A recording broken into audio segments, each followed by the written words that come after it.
and fires the 2-2. Swing and miss, strike 3, changeup. That's what it sounded like last night on, yes, FanDuel Sports Midwest alongside Alex and T-Bone. I'm BK. No J.J. Weatherholt in the Cardinals AAA lineup last night. What the hell? But Quinn Matthews was on the mound, and Alex, Quinn Matthews might be figuring this thing out. Yeah? Quinn Matthews last night, another solid start. This is back-to-back quality starts for him. 6 innings yesterday, 6 innings in his previous start. He got a bunch of strikeouts, 9 strikeouts on the 7 innings, 2 hits, no earned runs allowed. His fastball velo is up a little bit from where it was previously, but that's never been his game. He averaged about 92 miles an hour on his fastball. The changeup is his best pitch, and yesterday he got, I think it was 13 swings and misses on it, on the 30 pitches that he threw. The reason that I wanted to open with Quinn Matthews is twofold. One, there's nothing else going on right now. You want that to dump BK? And 2... he might be your 5th starter next year. You don't know how bad I wish you would have done that so then I could have celebrated for once. I was getting the YouTube up on this. Whoa! T-Bone's face was like, Ferrario wasn't talking, so that shouldn't have been me. I thought I was safe to turn around. I've never done that. I've been doing this on air in St. Louis on 101 ESPN for a decade. I've never done that I before. did it for about 7 years on KMOX and 101 and never did it until you led me down that path. So anyways, I'm really excited about Quinn Matthews. He was great last night. There ain't ish to talk about. Alex, I think that the rest of this season, the number one storyline that I'm going to be following is A, Jordan Walker, but B, who's the 5th starter next year? Yeah. I think there's 4 that are pretty locked in right now as currently constructed. As long as he doesn't waive his no-trade clause, I would assume Sonny Gray is going to be here next year. Matthew Liberatore, I assume, is going to be in the rotation. I think Andre Palante will be here, and Michael McGreevy is very likely to be here, at least as currently constructed. I don't know who that 5th starter will be. Quinn Matthews certainly has a chance to become that, but I was very hesitant after his 30 walks and 30 innings. We remember you were panicking on the show. Yeah, it didn't feel great about where he was at, but the last 2 starts have been a huge step forward for him. What does this mean to you, Alex? Well, and judging by the text line from Miles Mikolas' guest appearance on TMA, they're probably ready to call him up right now and bring him to the major leagues. I mean, what it means is... Text line, that was close, BK. Yeah, it was really close. What it means is, I mean, it's not just the runway for the major league roster. It's the runway for AAA as well, for AA, because when TK Roby went down, if I was in Quinn Matthews' shoes, which I'm not, but I'd be looking at that. This is cool. This is my opportunity to show the big leagues that I'm ready for that opportunity.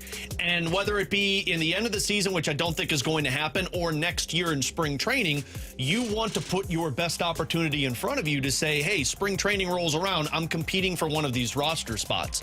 My personal opinion, I think that 5th starter is going to be an outside name that's not on this team right now, but you need depth. And Quinn Matthews, because of TK Roby's injury, catapults himself to the top of that initial call-up or that first guy that they look to if injuries happen or if struggles take place early on in 2026. So, I mean, look, I only saw a little bit of it because Quinn Matthews' start rides right around the time of my girl's bath time. So, had it in the background, heard the strikeouts. I know, bath time. What's more important? Look, the kids were dirty. Bath time was very important. Needed to do the hair last night. But when you hear the strikeout stuff and when you look at the stat line of the 1 walk coinciding with the previous start of 1 walk, yeah, I think this is huge for the Cardinals to see the growth of Quinn Matthews. I'm glad he's failing at the minor league level and figuring it out. Yeah. This is something that we have seen in the past where guys have flown through the minor league system, never having really failed. I mean, we saw this with Jordan Walker. He was amazing at every step of the minor league level, and then he skips AAA, gets here to the major league level.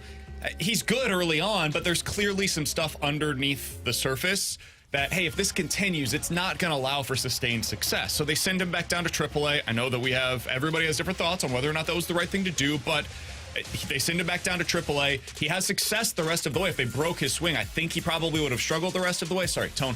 And then the next season he comes back, really struggles, and he's got to figure out how to deal with failure at the big league level.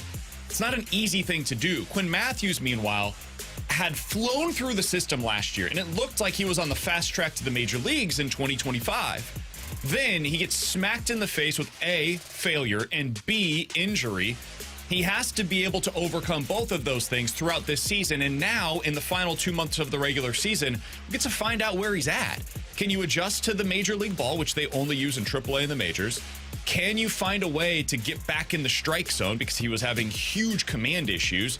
And can you get swing and miss? If you can do those things, hey, you can put yourself back on the radar for maybe even an opening day opportunity to be on the Major League roster. If you can't, you at least put yourself in position to, I don't know, be that sixth starter by opening day of next year. So there's a lot on the line for Quinn Matthews in the final 2 months. Just 2 starts. I'm still not ready to say, hey, he should be inserted into the rotation, go to a 6-man, or he, replaces Mikolas or anything like that. But we're at least getting closer to that possibility. Maybe in September, he's the pitcher that gets called up, and he becomes that 27th, 28th man when these rosters are able to expand. Oli talks so much about how these guys right now at the big league level are figuring out how to be big leaguers.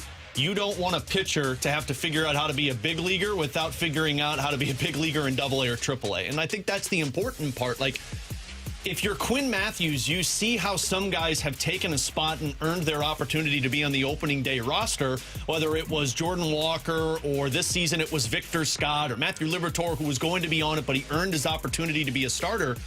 You take points from that in terms of how you're going to grow. And this is where the learning takes place. You got to struggle in AAA. TK Roby struggled last year a lot, and look at the growth that he had from one year to the other. So if you're Quinn Matthews, the goal is always getting to the big leagues, whether it's this year or next year. You've got to make sure you're putting your best foot forward so that when they need you, you're ready to go and you don't hit those hiccups. T-Bone, how do you see him fitting into their plans? I think going into next year, the hope is that he can serve in the role that McGreevy was this year, which is, hey, you're going to be the 6th starter. When something comes up or we need a spot start, then we want to be able to turn to you. I would be shocked if he becomes a September call-up, just because even at that point, you're talking about, 3 more starts, maybe 4 more starts prior to that. I would like to see him go for about a 10-start run where it is, okay, now it's starting to look a lot better, because we've seen this before. It takes pitchers a lot longer to season and develop to become good major league starters than it does like a bat, for example. Look how long it's taken Matthew Liberatore to get to a spot where you look at him and go, okay, he looks like a big league starter. Now he's settled in as a 3, I would say, but that's taken plenty of time for him to get to that spot. Multiple major league seasons, time at the minors. I think their hope is that he will be more in that 6 starter range, and it's why I said, hey, look, to me, he was one of the most important players to watch in the home stretch, because I wanted to see if I could at least go into the offseason saying, okay, you've got an outside shot at the 5th spot if we decide not to go externally for it. But at minimum, you are our 6th starter and the guy that is in the Michael McGreevy role that started this season as. I guess my follow-up would be, if not him, then who? As that pitcher that gets the call-up. Chris Roycroft could maybe be one of those options. Otherwise, TK Roby is in the minors on your 40-man. He's hurt. Semra Bursay in the minors on your 40-man. He's hurt. Tink Kent's in the minors on your 40-man. He's still pretty far away. Was hurt. And then you've got the new guy that they just picked up off of a waiver claim, Anthony Veneziano, I believe is how you pronounce his last name. He is in the minors. He's a left-handed reliever. Maybe he's the one that gets the call-up and just have that extra bullpen arm. I do think it's going to be really interesting to see what they decide to do with Quinn Matthews. He's one. I would say J.J. Weatherholt fits into this category as well as another. They don't have to place them on the 40-man this offseason. And I know that we've heard this in the past, and it annoys us to no end on how they can get over their 40-man roster accumulation issues. If they go into the offseason and feel as though they've got some problems because of some of the injuries that they have to add to the 40-man, TK Roby has to be on the 40-man all offseason despite being hurt. Reverse the same thing. Cooper Jerpy, they've got a decision with him this offseason as well, and they've got a bunch of position players they potentially have to add on to it.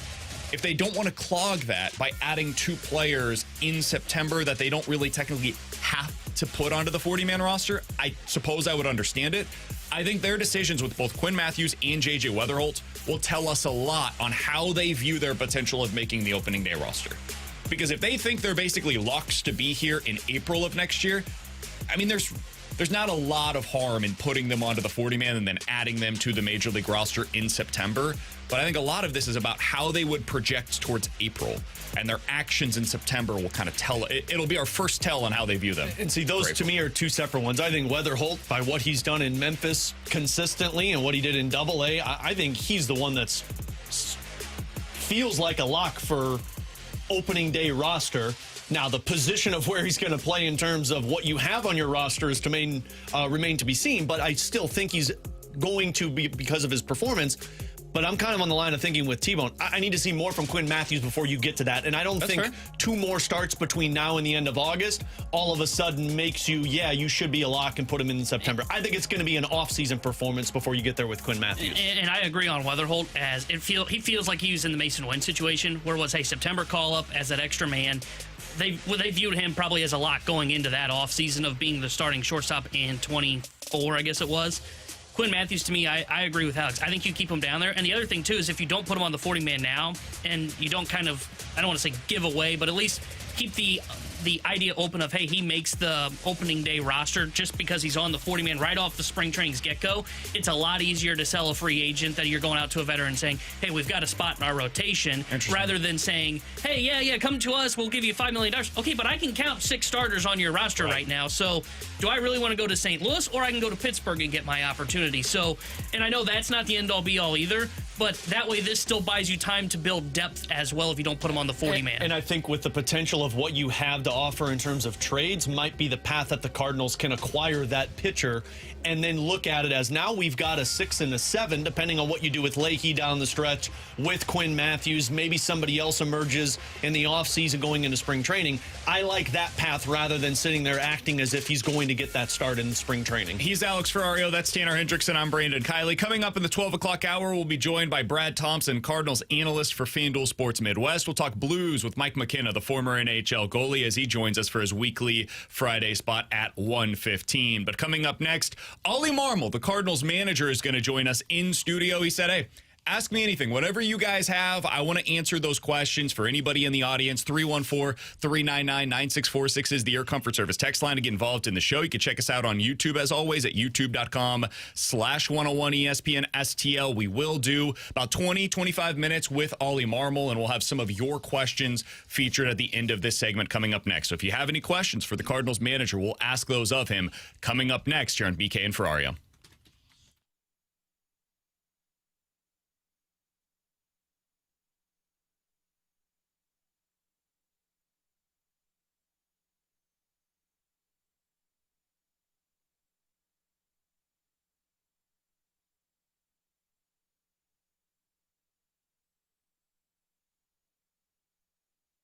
Hey, it's BK. It's time to unlock your inner champion. The place to do so is with Victory Men's Health. Check them out today. You can find them online at victorymenshealth.com. When you go over there, you can find out about all that they have to offer, whether it's weight loss goals that you're trying to meet. You feel like you don't have as much energy as you once did. Maybe you're not getting the same results out of your workouts. We've all been there. It could be due to low testosterone. And if it is, they can check those levels for you over at Victory Men's Health. They'll find out where you're at. If you're on the lower end of normal for a healthy adult male, it can get you back into that upper range at Victory Men's Health. They can also help with erectile dysfunction issues. And if you want to learn about their vitamin infusion program, their supplement shop, their red light therapy programs, or their cardiovascular testing, all of that is available today at Victory Men's Health. 4 great locations across the St. Louis area: O'Fallon, Illinois, O'Fallon, Missouri, Sunset Hills, and my personal location in Town and Country. It's all available for you at Victory Men's Health. And online, you can book that first appointment today. Tell them BK with 101 ESPN sent you at victorymenshealth.com. That's victorymenshealth.com.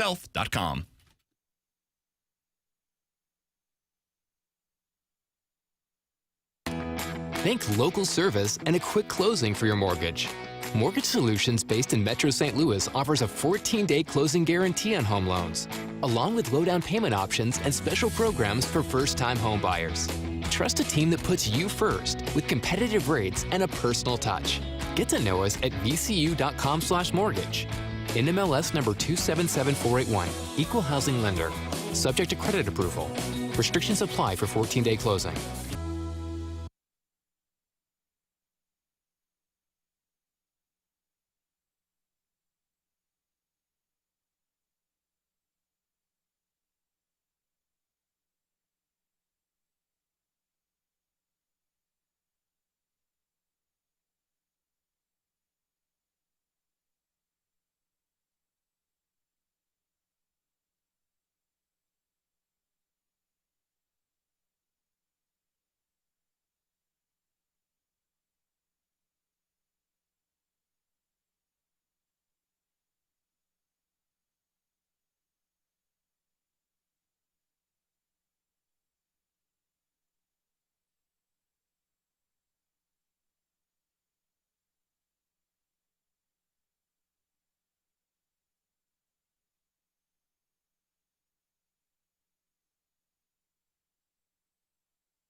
When it comes to making plans, you are the best. What about those round trips that you plan in advance, which are perfect on your way there and perfect on your way back? Or those meetings with friends for which you make a group chat 3 months before so that nobody or anything is missing? Or your daughter's first birthday party. You planned it with such dedication that instead of the first, it felt like our 15's.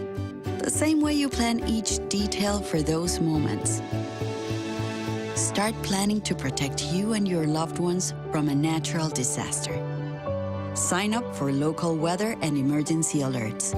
Prepare an emergency kit and make a family communications plan. Protecting your family is the best plan you can make. Get started at ready.gov/plan. Brought to you by FEMA and the Ad Council.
Joined in studio now by Cardinals manager Oli Marmol. Talk about timing.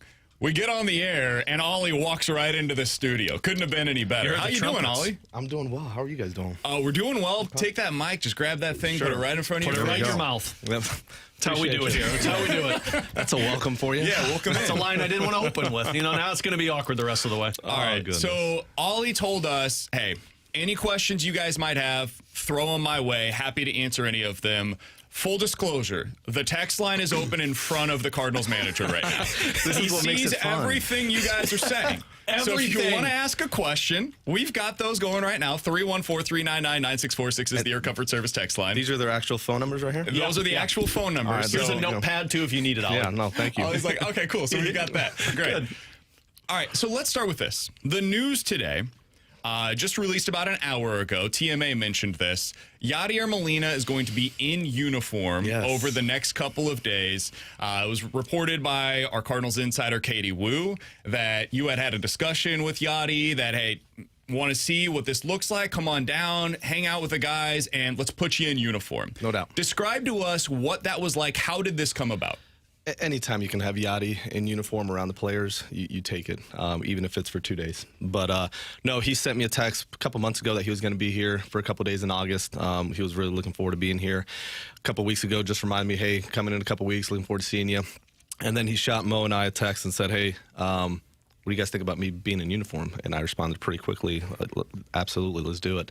Not only for BP, man, I want you sitting next to me during the games for both days. And I'm excited about it, man. This is a guy that, when I say treated me like gold, he was incredible to me as a first base coach, as a bench coach, and then when I got to manage him in 22. So any opportunity for him to be around, that door is always open. And this is something that's been on the table for him since you've been manager, right? Like making sure he knows that you want him here. Yes. I definitely do, for a lot of reasons, man. The way he thinks, his leadership, his influence, he just has a unique way of, when you think about players that have come through this organization that have truly dedicated everything they have to the game, he's at the top of that list, man. This is a guy that knows what it means to really devote yourself to your craft. And he has a really unique way of describing that and articulating it to players, especially the young guys that we have, in a way that I truly believe will be a lasting impression. So even if it's for 48 hours, man, I'll take every second of it. What was it like when you were managing Yachty for that year? What was it like managing a future Hall of Famer, one of the best catchers to ever do it. I mean, let's be honest, there have been times in the past where it's been reported there's some friction there at times with some of the managers or coaches because he's, one of the greatest to ever do it. So what was that experience like for you? It was awesome. From day one, we kind of sat down. If you remember, this is the year he came to spring training a little later. We sat down and we talked exactly about that and what we wanted this to look like. And he was extremely respectful in the way he approached it, and so was I, man, for a lot of reasons. But that year couldn't have gone any better when it comes to just the relationship. I mean, we had several guys in that clubhouse with him, AP and Wayno, but him specifically, man, he just, I'll say it again, treated me like gold. And it was good because you have a relationship with him as a coach and then as a bench coach for sure, because you're kind of the mediator between the manager when you're the bench coach. But when you're managing, you're really in tune with your catcher for a lot of reasons when it comes to changes and just the way he's seeing the game and what's left with the pitcher. And he's got a really good read on it. So you get to know somebody at a deeper level when that's the case. But I enjoyed every second of it. So for Cardinals fans, it's going to be really cool. It's Cards-Cubs. Yeah. Yachty back in uniform this weekend. Pretty good. Yeah, it's not bad. Yeah. I am curious from your perspective, because we're already seeing some of this on the text line. I'm sure you saw it. Somebody from the 618 said, are you not worried about him sniping your job? This is going to come up. No doubt. Right? Social media this weekend, over the next 48 to 72 hours, is going to be a lot of memes of him standing next to you saying something to the effect of, look, Yachty is standing next to the guy whose job he's going to take. Yes. I don't love it when I see on social media we put out a clip and somebody says fire BK. It happens regularly. Regularly? Regularly. Let me tell you something. and it is nothing compared to what I'm sure as the manager of the Cardinals you deal with. Sure. And you're willingly taking that on this weekend as somebody that said, I'm cool with Yachty being here. So what is that like for you? How do you internalize that? Man, it's real. I mean, social media is undefeated when it comes to that.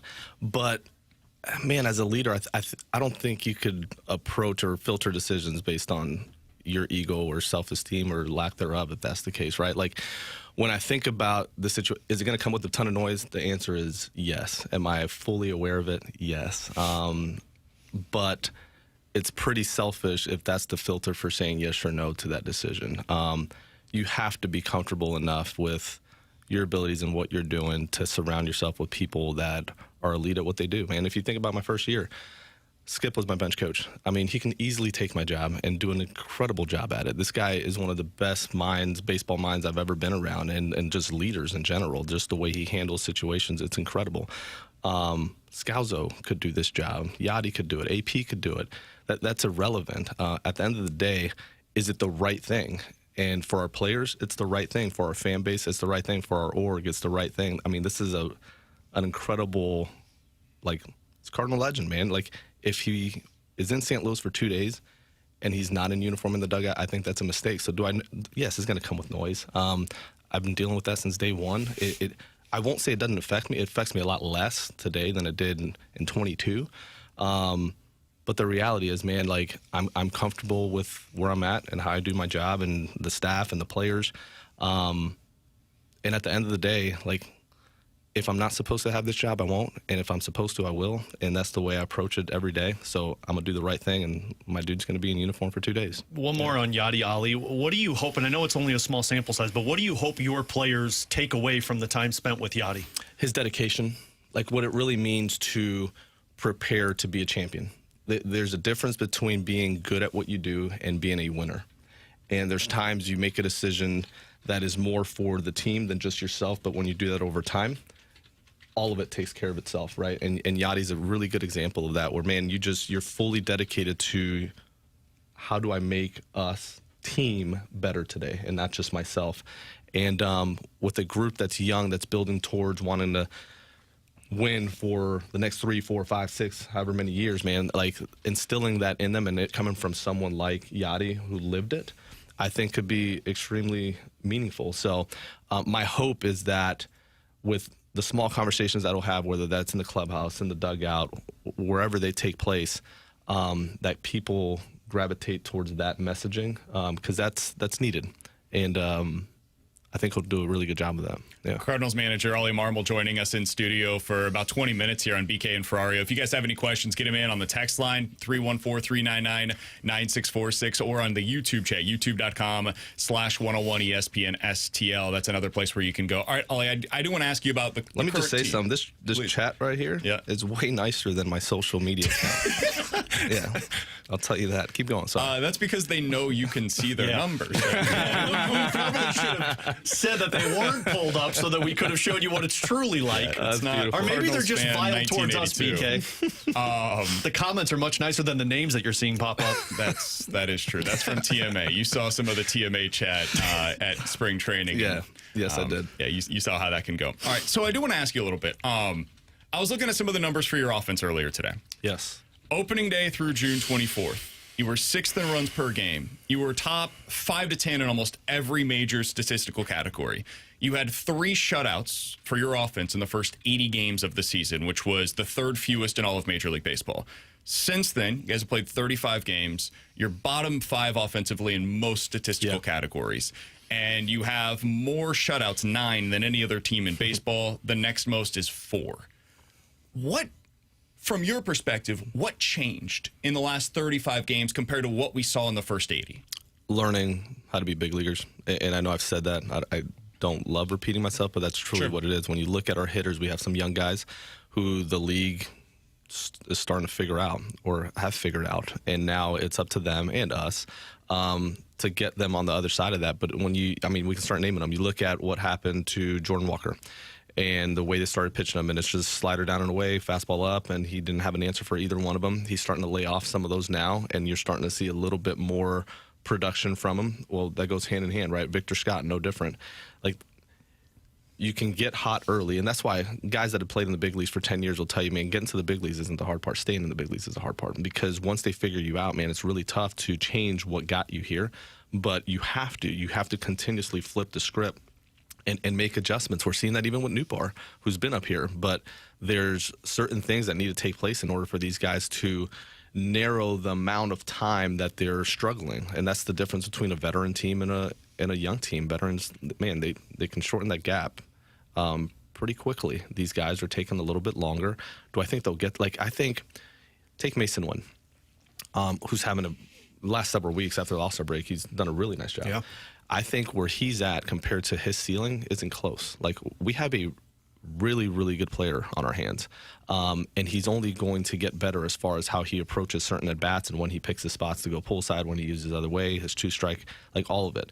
But he has the ability to do everything, and someday he will, but the ceiling is super high, and we're nowhere close to it, although he's doing better. Victor Scott's no different. This guy's process, if I can say Libby on the pitching side and then Victor on the hitting side, someone that came in, when I say raw, I'm talking about like super raw, and has created a process that's going to allow him to have success. Like, he's in that bucket for sure, and it's a matter of time. When? I wish I knew. Hopefully sooner than later, for a lot of reasons. But it's there, and you can point towards, all right, if he continues to do this, we're in a good spot. If he didn't make the adjustments from a process standpoint and was doing what he's doing, I'd sit here today and be flat out and say, man, it's not looking great. I'm not sure where we're headed. That's not the case. But a lot of guys fit into that bucket, man, where the league has figured them out. They're having a tough time understanding how to flip it. I do think they will, because they're smart enough, athletic enough, and the aptitude's there in order to do it. But it's taken a little bit of time for them to do it. And we have several guys in that bucket, and they're all in the starting lineup. So you just have to continue to roll them out there and stay head down teaching them. Go ahead. Sorry, Ollie. Is there a way to expedite that? Because you've worked in the minor leagues with guys for a long time. Or does a moment need to happen that helps that growth? You're constantly putting a process in place to collapse time, just to expedite that development process. Absolutely. That's the whole point of having good coaches. And I don't say this just, I'm sure everyone thinks they have the best coaches as far as the managers, but I'm telling you, man, like, what our guys do, I'm stoked about how we go about our business when it comes to Jay in the outfield and Descalzo as the bench coach, Stubby, what he does with the infielders. Brent Brown has been an incredible addition, right? So to sit here in April and May and to go, man, this guy's changing the organization on how we hit, and everyone was pumped about him. like now he's not, So there's just a process to all of it. What I will say, what Dusty has done on the pitching side is incredibly impressive. Him, Hooley, Keek, the whole deal. That part of it is headed in a really good direction, and that's from the big league side all the way down to the minor leagues. The continuity that's being created there is I'm super hopeful that that's going to turn out really, really well. But, yeah, some of our pitchers are making some really good gains and understanding what they weren't doing. Take a Leahy, started off super hot, right? And we were all excited about him. Got his brains beat in there for a little bit, and everyone was asking, what's the deal with him? Well, the league figured out a lot of what he was doing and combated it very well. Swing and miss was non-existent. Everything was in play. They were finding a lot of holes.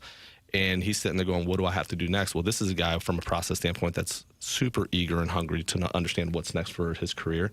And he's made adjustments, and now we're seeing him swing and miss his back. I mean, what he did the other day, 2 2/3, punched out 4. Like, it was just incredible, right? So, like, you have to make adjustments. Some guys will, some guys won't. And those are the guys that end up playing here for a long time. You've mentioned this. Dusty Blake, I know he did an interview with you, I think, on the Gas House game a couple of months ago. And you guys have both said Kyle Leahy has the potential to start in the big leagues. I am curious, when you think about what the next 2 months looks like for this team and the potential of seeing what that would look like versus, hey, maybe you try that out in spring training. You stretch him out over the offseason and do what you did this year, where I think he was stretched out, if I remember correctly, going into this year's spring. What is the value of getting a guy, stretched out right now, seeing what that looks like at the big league level with big league hitters showing you where his stuff would play versus doing that in an offseason and seeing what it looks like in spring? Because of the way we've used him, I have a little bit more confidence of already knowing what that can look like. He's facing big league hitters in longer stints. He's going more than one time through. We've used him for 2-3 innings at a time. So you're getting to see kind of how big leaguers are responding to Leahy, which gives you a sense of what he's capable of doing if you made the change into the rotation. I think what it comes down to is Libby more than anything, where if we see a regression in this next start that's meaningful enough for us to pause and reassess kind of where he's at from a workload standpoint, then you can think about Leahy maybe piggybacking him or flipping. There's some options there. But until that's the case, I think we stay put because we are getting enough feedback to understand if we were to make the move, what is he capable of? I think it's not full clarity, but you have a pretty good sense of it. Whether it's Leahy, Oli, and I know I talked to you about this a couple of weeks ago just in terms of roles for younger guys in the bullpen and how they've stepped into it. Whether it's Leahy or Riley O'Brien, how impressed have you been with the growth of those guys taking on bigger roles over this last week? That's where you're evaluating, I don't want to say the most, but you're really taking a step back and trying to understand what you have and what you don't have. What Swanson did the other day of coming in that spot against that lineup in an environment that was a pretty good one in L.A., and just mowing them down, that was fun to watch. Because what you're trying to see is it's one thing to come in when you're down 4 and you're playing at a stadium. I almost named a stadium, but let's say you're on the road somewhere and there's not a ton of fans, and it's a day game, you're down 4, and you come in and you mow somebody. Like, that's great. But can you do it up 1 in San Diego or in L.A. in an environment that's a little more hostile, right? Like, that's when you're really trying to see how guys respond to pressure. And if they pass that, then you can continue to give them leverage and see how they handle it. But Swanson's done a nice job of that. Riley, man, to see the growth from last year, the timidity of him taking the mound and not, like, this guy's got really good stuff, and it's going to come down to how much he believes his stuff's going to play. And to see him this year and in leverage as of late has been really good. I know any manager would say, give me all of the great bullpen arms I can possibly have. And I know, like, 9th inning, 8th inning, 7th inning, I know exactly what it's going to look like. However, as a manager, when you get to press different buttons and you kind of see, all right, how does a guy respond here? What does this look like? Is this fun to find out kind of where these guys can slot in, what the future could hold for them? What is that process like for you on it's a different basis? Type of fun, for sure, right? Because it could end poorly. It can't, yes. But that's part of it, and you know that going into it. But it's fun to try to match them up and give them the best lanes possible to have success. And when it works, it's great. And when it doesn't, you reassess. When you have the pieces like Helsley and Matz and Phil, that's different because, I mean, you can line it up in a way where you're really shortening the game, and that part's fun too. But now that we don't have that, like, the game planning, when I sit down with Scals and Hooley and Dusty and the group right before the game, we're going through, all right, here's how we're going to, if things go well, this is what we want it to look like. If it goes sideways, this is what it looks like.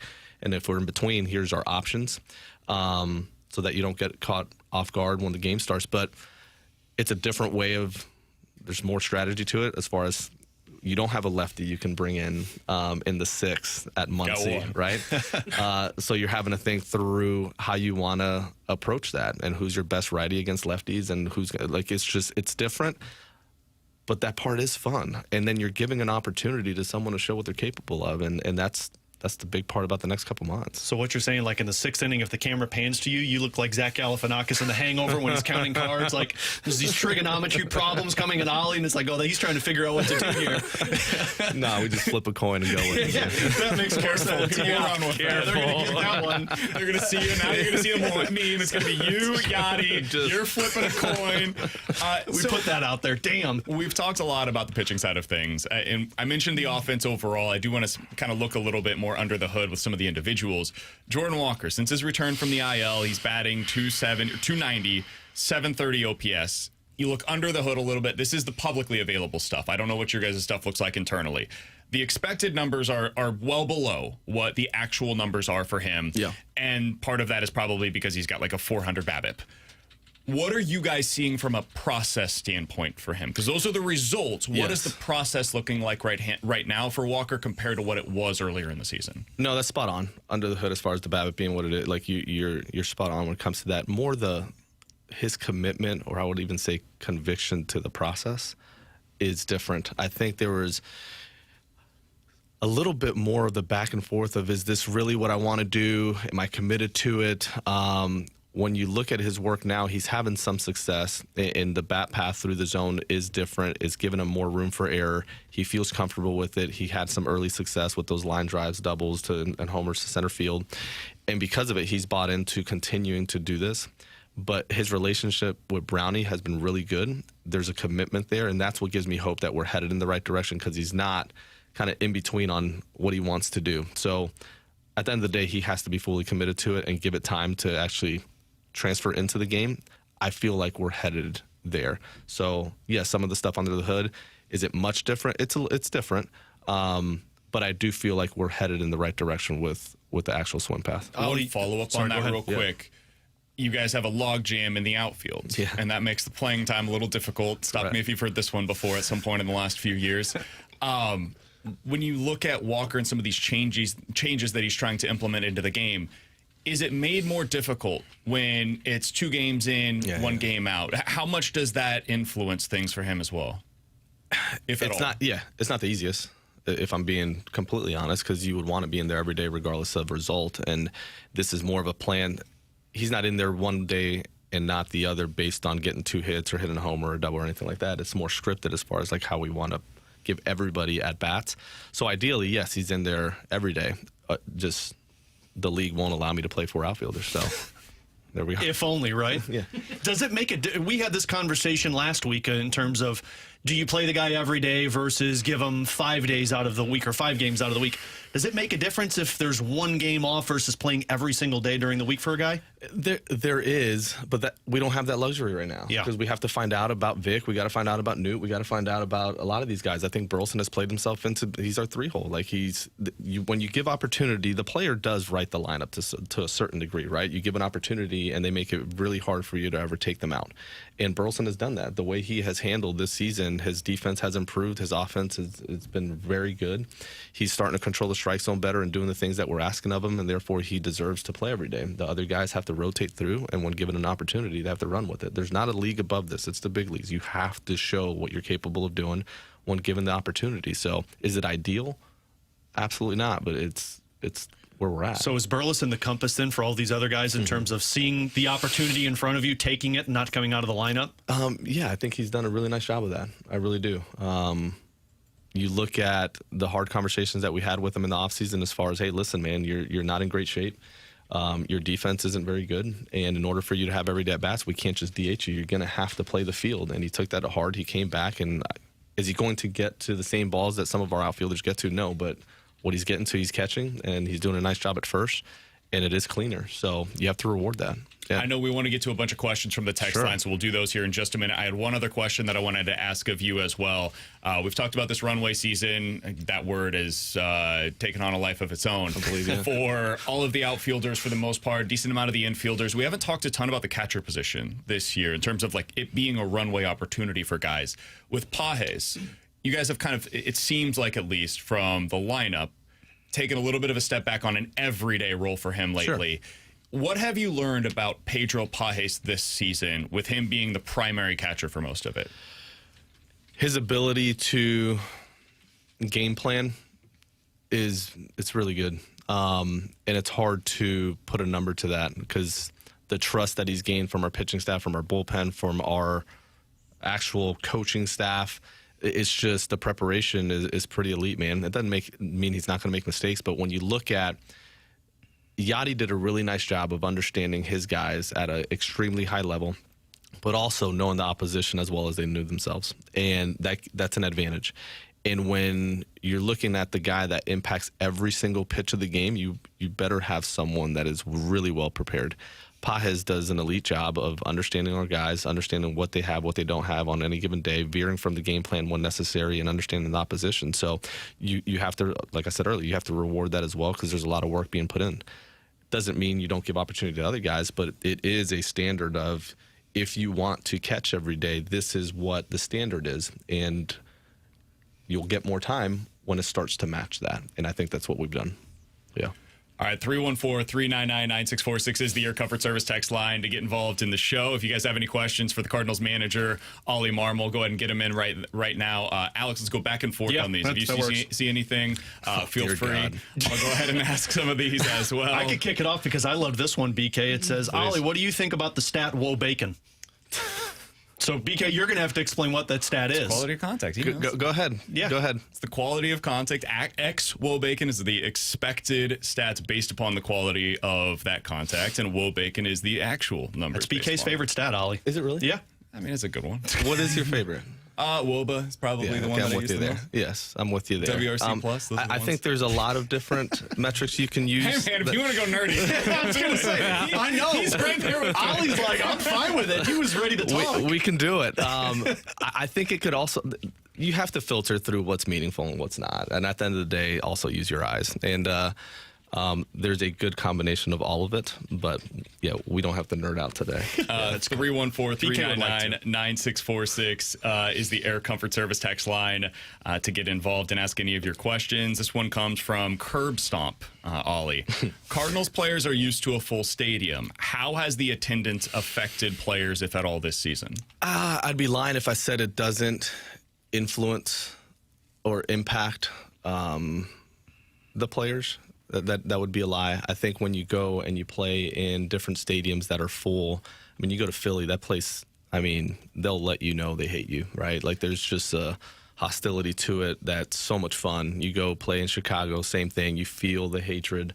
San Diego, LA, these places are, I mean, packed out and you feel it. But I've said it before, man, fans are earned.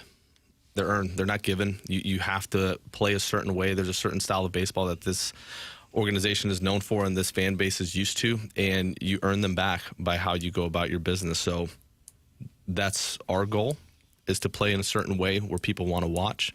So I'll leave it at that. This one from the 618. Ollie, how much do you stay in touch with the minor league players, and what's your excitement level for J.J. Weatherholt? Oh, man. I stay in touch more with the staff than the players. There's certain times I do reach out to individual players, but I try to be mindful of when I do that, because hearing from the big league manager, like there's something to that I sometimes stay away from. But with the staff, I do stay in touch. JJ is one of the most impressive young players that I've seen in spring training, and performance aside. When you can walk around and be comfortable in your own skin at that age and not need the approval of staff, of the manager, of coaches, of front office, of other players, of veterans, and you're comfortable with who you are and what you bring to the table, it's pretty damn impressive. And this kid showed up from day one, and he knows who he is and how he's going to go about his business. He's got a good process. He's open to improving that process, but he knows, like, this is the way I want to go about my career. And it was highly impressive. So there's going to be a day he's here, and we're going to enjoy the heck out of it. Yeah. From the 314, Oli, well, obviously Alec Burleson has been awesome this season. He's significantly worse against left-handed pitchers. Couldn't he stand to sit a few more games against lefties for more rotation among the guys that the organization wants to get a look at? They're also lefty. Short and simple. The answer is yes, but if you want to name a right-hander that's supposed to be in there, I'm all ears. Yeah. I would assume, just to play devil's advocate, Sure, they'd probably be talking about, hey, start an outfield with Vic in center, Herrera in left, Walker in right. No, we've done that and given, like, I'm okay with that. Still yes. have the DH in this scenario, and now I'm talking about Gorman and Burleson. That's my point. You've thrown a righty in the outfield. The outfield righties. Yeah. You've thrown a righty in the outfield at the now there's a lefty in the DH, and you've put a guy that has 2 games in the outfield in order to do it. So that's my point. Is like the opportunities that we're trying to circulate are all left-handed. So I hear you, but I also don't. Yeah. All right, from the 314, Oli, what's the conversations been like with you and Heim, and what's the relationship between you two? Really good, man. I like the way he thinks. We've had an opportunity, spring training, to spend some time together, and then anytime he's in town, grab breakfast or lunch and just kind of chat. He's been head down on the minor league system and put in a certain infrastructure in place there for us to have sustained success. So the way he's thinking about it, I think, is meaningful. I think it's really good. The combination of him and Surf and LD, the farm director, he's coming into town, I believe, tonight.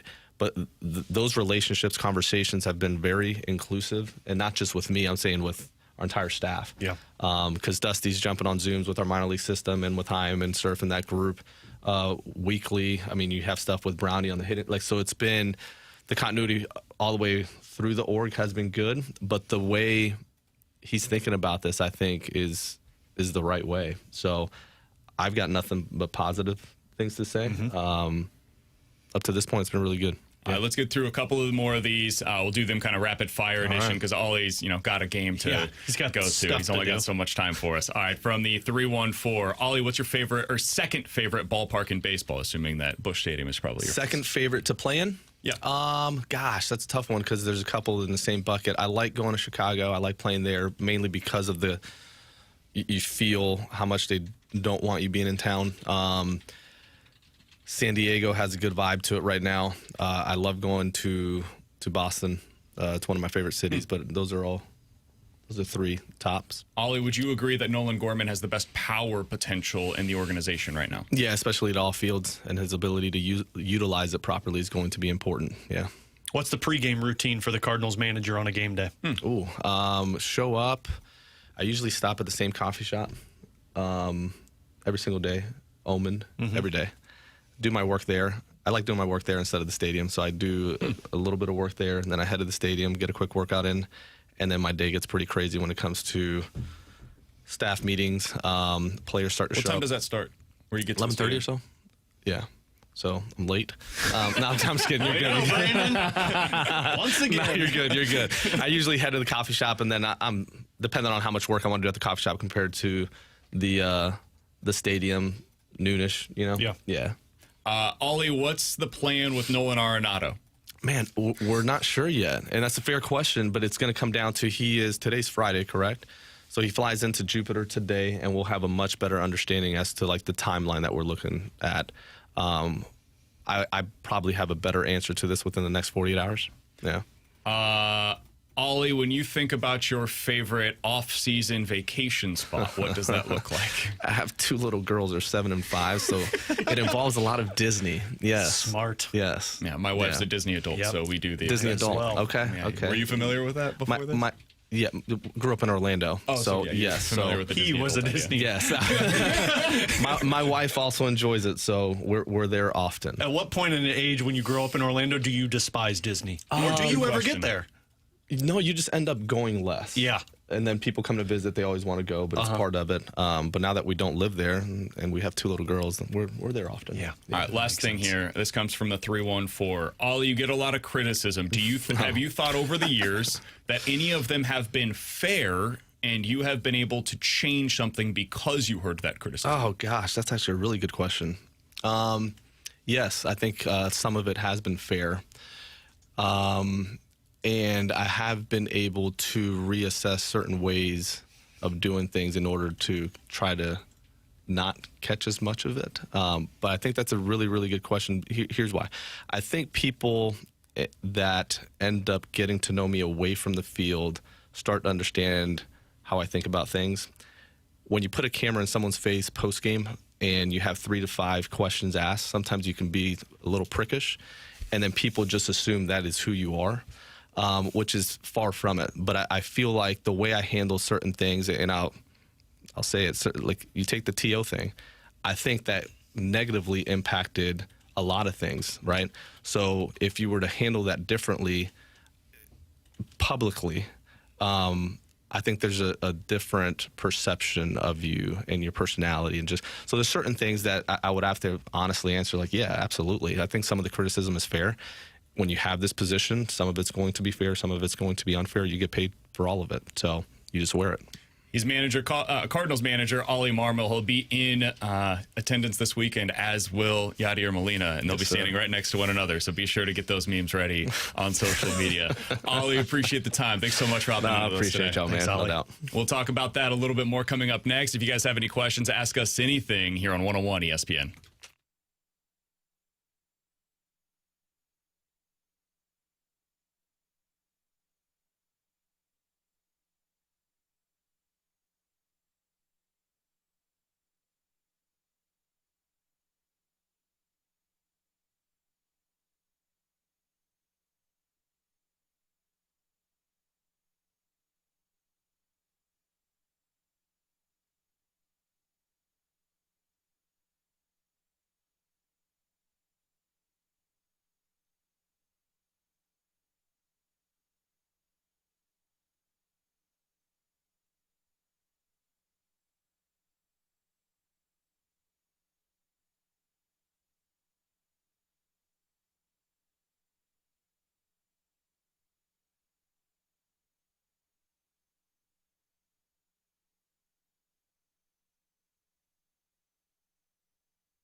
Tanner Hendrickson here with a Sports Center update driven by Johnny Londoff Chevrolet and Johnny Londoff Autoplex. If you just missed our conversation with the Cardinals manager, Oli Marmol, it'll be up on the podcast page here shortly, 101ESPN.com or via the free 101 ESPN app. And, of course, Oli and the Cardinals be back in action tonight as 7:15. They've got first pitch against the Chicago Cubs. Matthew Boyd's on the mound for Chicago. Michael McGreevy will get the start for St. Louis. The Sports Center update is driven by Johnny Londoff Chevrolet and Johnny Londoff Autoplex. See them at Londoff.com. Chevy, together we drive. Are you kidding me?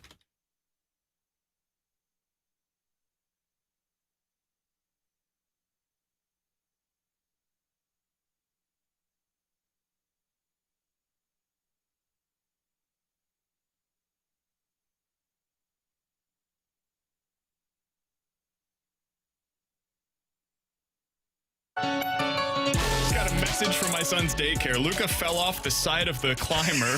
Doesn't seem to be a mark. Give him a cold compress just in case. That's what happens when we have the Cardinals manager on the show. That's funny. I just had a text during the interview where my wife said, "Hey, Emma threw the dog again." It's the second time that my daughter's thrown our puppy. All right, 314-399-9646 is the Air Comfort Service text line for Ask Us Anything. We are way off clock. I want to say that right up front. We were told by our program director before the show today, no more double breaking. You can't do it anymore. What does BK do? We might have to at some point. Double break. I do apologize. I hope you guys enjoyed our conversation with Oli Marmol. I thought it was really good. From the 641, man, I'm sold. Where can I get a number 37 jersey? I do think this is a good one. From the 479, did I hear correctly? Oli admit he feels he screwed up the Tyler O'Neill fiasco. To a degree.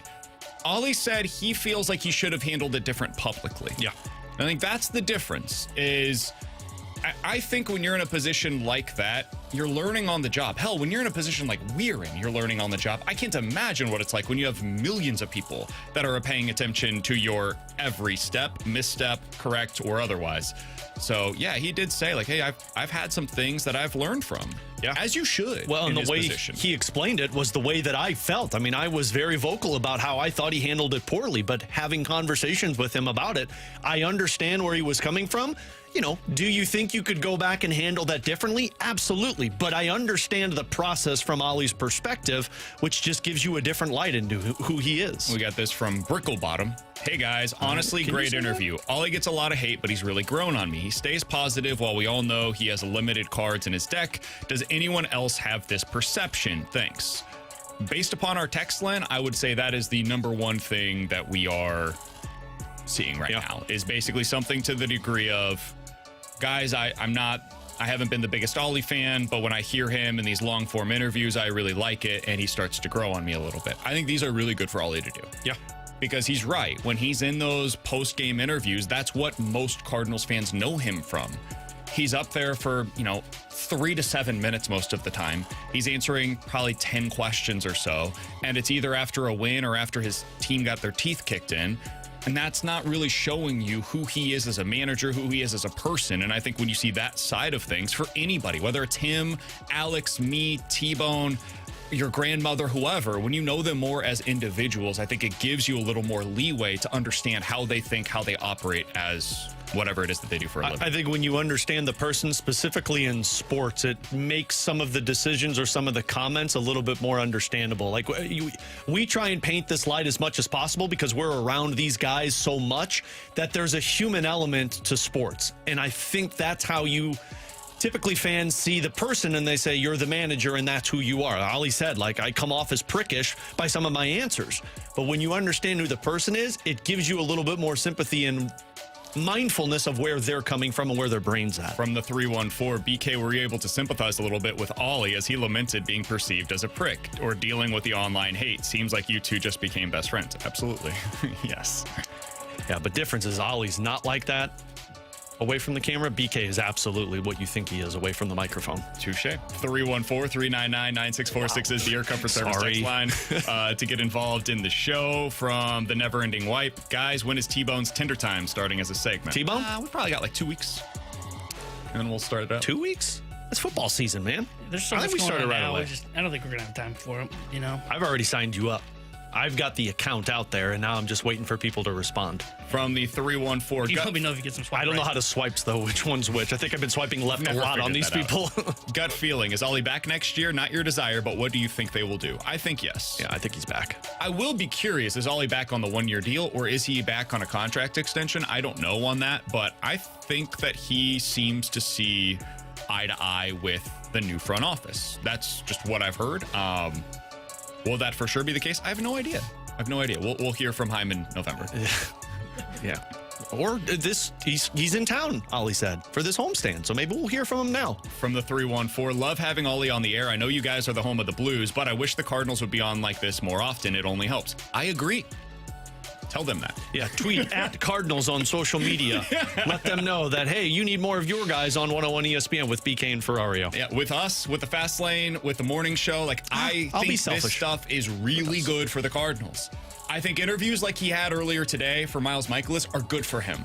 I think like Brendan Donovan doing a weekly interview with us would be amazing. Trust me, I've tried to pitch it. I think in the past, having a guy like Harrison Bader on one of our shows would have been amazing for him. He's got a good personality. I think Cardinals fans would like to hear from him more in these long-form style interviews. But we're not the home of the Cardinals, and so thus is life. Coming up in 15 minutes, NFL quick hitters. But next, did the Cubs make the same mistake that the Cardinals did in recent seasons? And is this just a one-year window for them? We'll talk about it next, leading into tonight's Cardinals versus Cubs games here on BK and Ferrario.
Alongside Alex and T-Bone on BK, coming up in about 20 minutes, we'll be joined by Brad Thompson, Cardinals analyst for FanDuel Sports Midwest. We'll have Mike McKenna, former NHL goalie, at 1:15. If you missed it, we had a conversation about 30 minutes with Oli Marmol in studio. I think it was well worth your time. Check it out on the podcast page after the show today at 101ESPN.com, the free 101 ESPN app. That podcast is always sponsored by Schaefer Door Company. Alex, Cardinals in action this evening against the Cubs. They'll have a 3-game set this weekend here in St. Louis against the Cubbies. And as we mentioned with Oli, Yader Molina will be in the dugout in uniform for the next couple of nights. It'll be a cool experience. You've got a couple of nationally televised games tonight. You can see it on MLB Network. Tomorrow on Fox. Sunday it'll be on ESPN. Some big games for the Cardinals over the course of this weekend. The Cubs are an interesting storyline nationally. They're obviously a good team. They're 66-48. They have an elite level offense. I mean, you look at the lineup, dude. Pete Crow Armstrong, 840 OPS. Seiya Suzuki, 830 OPS. Kyle Tucker, 860 OPS. Michael Busch, 860 OPS. Even Carson Kelly has an 850 OPS on the season. That's absurd. The Cardinals have like 2 guys on the team that have an OPS anywhere approaching that. They have 5 of them littered throughout the course of their lineup. And yet, there was a piece earlier today over on ESPN.com about whether or not the Cubs are actually a championship-level roster. And seemingly everybody that was asked about this said, man, I've got some serious questions about their pitching side of things. Did they make the same mistake that the Cardinals did in 2022, Alex? Cardinals had an elite lineup that year. You remember, Albert was prime Albert by the end of the season. Arenado and Goldie were both having MVP-caliber seasons, and yet they just didn't have the pitching that could match up with the Phillies in that 3-game series. Do you view the Cubs similarly to that 2022 Cardinals team? Somewhat, but I think the Cubs screwed up more. Interesting. Because I actually think the Cardinals were somewhat aggressive to add to their area of deficiency. I mean, they went out there and they got Montgomery and Quintana, who were elite for them down the stretch. Now, did they upgrade their bullpen? No, but, I mean, I can also see like they had Ryan Helsley, who was pitching extremely well, and they had some pieces that you were optimistic about, and your offense was great. I think the Cubs screwed up more because they have an obvious area of need, and they didn't upgrade it. Like if the Cardinals would have just gone through the deadline in 2022 and not gotten Quintana or Montgomery and just added like a middle innings reliever or maybe like a 7th inning reliever, that would be the level of screwed up that I think the Cubs did. Because the Cubs, in my opinion, have a lineup that's very similar to what the Cardinals did in 2022, where it's elite from top to bottom, and you're like, how is somebody going to deal with this? But their blatant hole is you don't have pitching for your rotation. And they just stood pat. You didn't do anything. So I think the Cardinals were more aggressive than what the Cubs were. So I think the Cubs screwed up more than the Cardinals did. I also wonder, is this going to be a window for them? Or are they in a 1-year setting where they have the potential to be an elite level team? And see, that's the part. Do you really think that they dip as significantly as the Cardinals did from 22 to 23? I don't think so. Because they still have pieces that you're like, okay, this is going to be good for us consistently. I felt that way about the Cardinals, though. I mean, I didn't think that Goldie was just going to immediately turn into what he became. But they were 34 and 31. And a big piece of your offense was 42-year-old Albert Pujols. That's fair. But, like, Swanson's 31 right now. I don't know how long he's going to be a plus defender at short and a plus offensive player. Seiya Suzuki's 30, and he already doesn't have a position. Jameson Taillon's 33. Shota Imanaga is 31 and already dealing with injury issues. Justin Steele is coming off of injury. I have no idea if they're going to bring back Kyle Tucker or not next season. I certainly don't know if Pete Crow Armstrong is going to be able to replicate the season that he's had. He's already gone into a dry spell recently. So I don't think Carson Kelly's going to be this next year. No.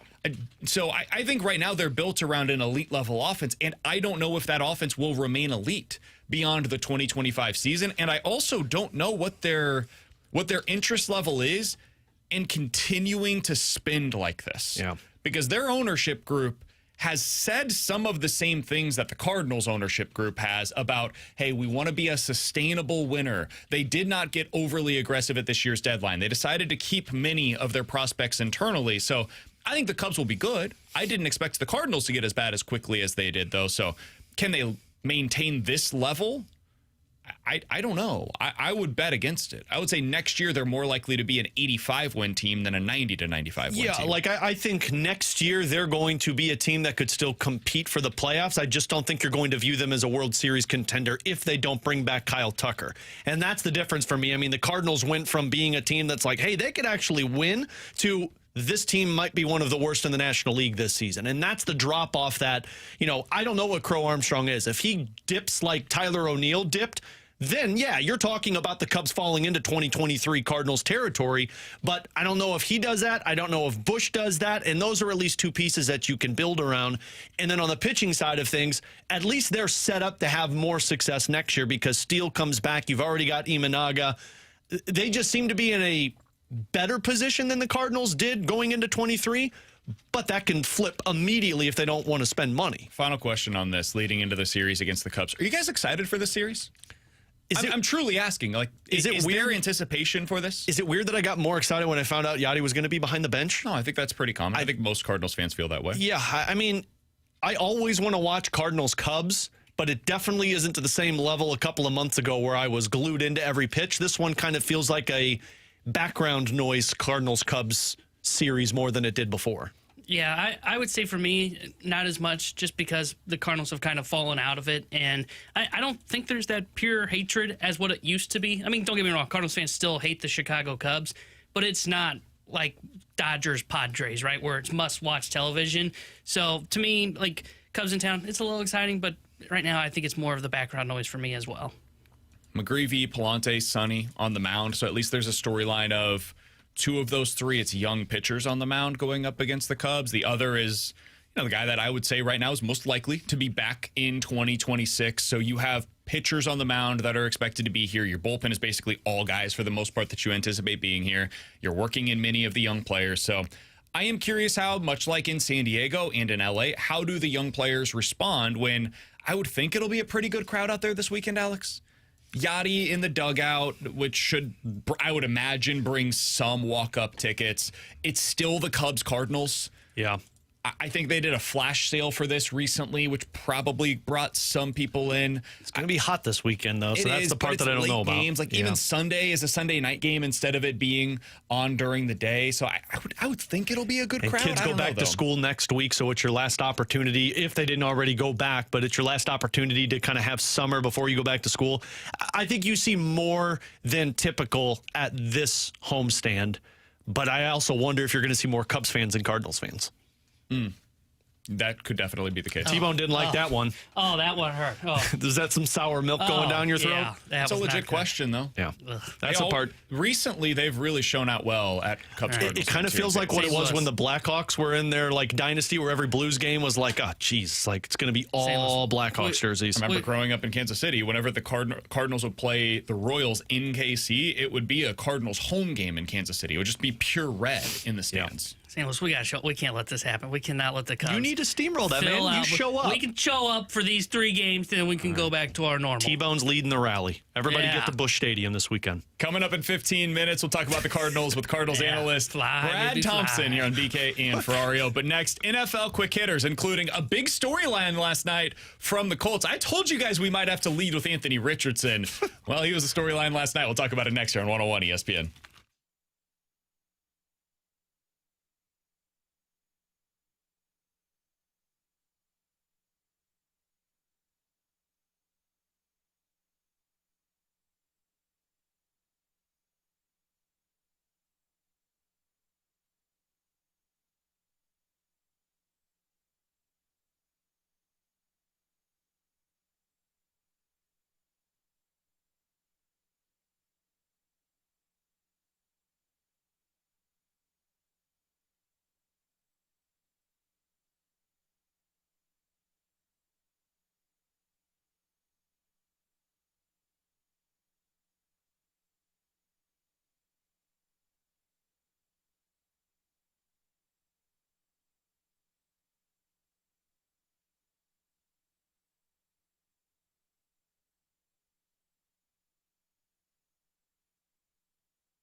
Alongside Alex and T-Bone, I'm BK. It's BK and Ferrario here on 101 ESPN. Let's dive into some NFL quick hitters before Brad Thompson, Cardinals analyst for FanDuel Sports Midwest, joins us here in about 10 minutes. Alex, the big news yesterday in the NFL was, of course, Anthony Richardson back on the field. He had his finger on everything. Back on the field last night for the Indianapolis Colts. Could this be the year that my guy Anthony Richardson, former first-round pick, top 5 overall selection, all the talent in the world, 6'5", 240, looks like Cam Newton out there. Plays like him, powerful arm. Is this the year that it all clicks for him? He attempted 3 passes, got absolutely rocked by an unblocked defensive end that he didn't see coming off of the edge. And as he's going down to the turf, his pinky turns the wrong way. It appears as though it's completely broken off. Like it's just, it's pointing in the wrong direction. If you want to see it, you can see it on Twitter. Just put in his name. I promise you'll see all the pictures. Like if he's giving somebody direction, they don't know which way to go, essentially. It looked really bad. It sounds like it's just dislocated, Alex. Apparently it's going to be all right for him. That did not look dislocated. I mean, it looked dislocated, but it also looked broke.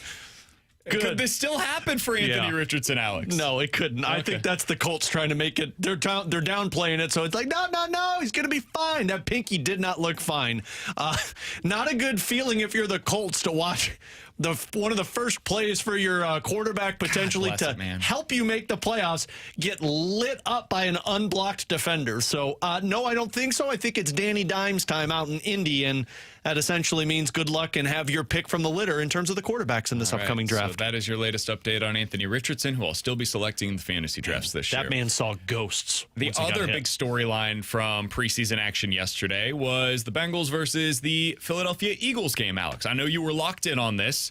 Absolutely not. The Eagles' backups in the first half, they did not play their starters. Their backup offense put up 24 points and 262 yards against the Cincinnati Bengals' #1 defense. Did that tell us more about how unbelievable Tanner McKee is, who went 20 for 25 with 250 yards and 2 touchdowns? Or did it suggest maybe the Bengals' defensive issues were not solved when they fired their defensive coordinator? You know what? That question doesn't even deserve an answer, so move on to point number 3. You learned everything you needed to know. Cincinnati didn't do anything to fix their defense, and also they still haven't figured out with Trey Hendrickson, who's probably the most important player on that defense. So you learned everything you needed to know, BK, on Cincinnati's side. What are you talking about? How are they supposed to start or stop the Mormon missile that is Tanner McKee? Where did he play? Where did he play college? I don't know, but that's a great nickname. I would assume it was BYU. When did you learn that? 5 seconds ago. You just Googled it. Yeah, I just looked him up because I was curious. Like, where did did he play this at guy He went to Stanford. You typecasting him like that? I don't appreciate it. Come on, man. It's called the Mormon Missile. I mean, you have to kind of connect the dots at some point. Yeah, no. Those dots just didn't connect. You know who the starting quarterback at BYU was, though, when Tanner McKee was there? No, yeah, you do. don't. You don't like him. Oh, that guy. Zach Wilson. Oh, well, He was the I don't remember that because I just don't like Zach Wilson. So, and how did I know Tanner wasn't his backup? A.J. Dillon was on the field yesterday. Who he play for? You guys remember A.J. Dillon, Quadzilla? Wasn't he Packer? He was a Packer. I think he was talking college. No. In the NFL, who does A.J. Dillon currently play for? I would imagine it's the Colts. Nope. Okay, so he's the Eagles. Yep, he plays for the Philadelphia Eagles. He had 5 carries yesterday for 27 yards. Will Shipley was on the field yesterday for the Eagles as well. He plays with the Eagles. He sure does. So, yeah. Boy, that's not what you want if you're the Bengals. How did Burrow look, though? You know? Because Jamar Chase called him out. Good. 9 for 10, $123, 2 touchdowns in the air. It looks like the Cincinnati Bengals of 2024. So the Eagles' secondary defense isn't that good. Well, they didn't play their starters. That's what I'm saying. Well, their offense was great. And they didn't prepare for Joe. You don't have to, apparently. Exactly like a 2024 Cincinnati Bengals game. Yeah. Defense sucked. Offense was spectacular. Which means I'm going to be drafting Burrow high in a fantasy football draft because that dude's going to have to put up points to win. 100%. We did also get our first tie of the season, guys. Because the Fightin' Pete Carrolls, the Fightin' Pete Carrolls, with roughly a minute to go in regulation, kicked a field goal to tie the game. And then, with all of the drama on the line, the Seattle Seahawks have the ball. Jalen Milroe is the quarterback in the game for Seattle. They immediately go 3 and out. Then the Las Vegas Raiders get the ball back, 25 seconds to play. They get it at their own 32-yard line. Alex, they drive and drive and drive down the field. They get it to the 37. There's 5 seconds remaining. They get the ball. They kick the field goal 55 yards away for the win. And he misses it. Doink. In fact, it's blocked. Oh. And the game ends in a tie. This is why I don't watch preseason football. Now we know. The biggest thing from that game was people complaining about Ashton Genty doesn't look very good and looked like a waste of a pick. Oh, really? Off of 3 carries, I saw people complaining about that. 3 carries, -1 yards. He had one that went for 3, and the other 2 carries went for -4. Your team doinked a field goal to take the lead. And we're worrying about the running back who had 3 carries. Yeah. So I think Ashton Genty's going to be pretty darn So good. what I've learned in this segment is I made the right decision not to pay any attention to the NFL preseason last night. Man, that's your perspective on it. I feel like it was a great night. We got to see Anthony Richardson take the field. Saw his Not pinky for break. very long, but he was on the field I did nonetheless. see that one. You got to see the Bengals defense looked exactly as they did a year ago. Didn't need to see that to expect You it. got to see the Mormon Missile. Is that what he's Yeah, called? from the Mormon BYU. Missile.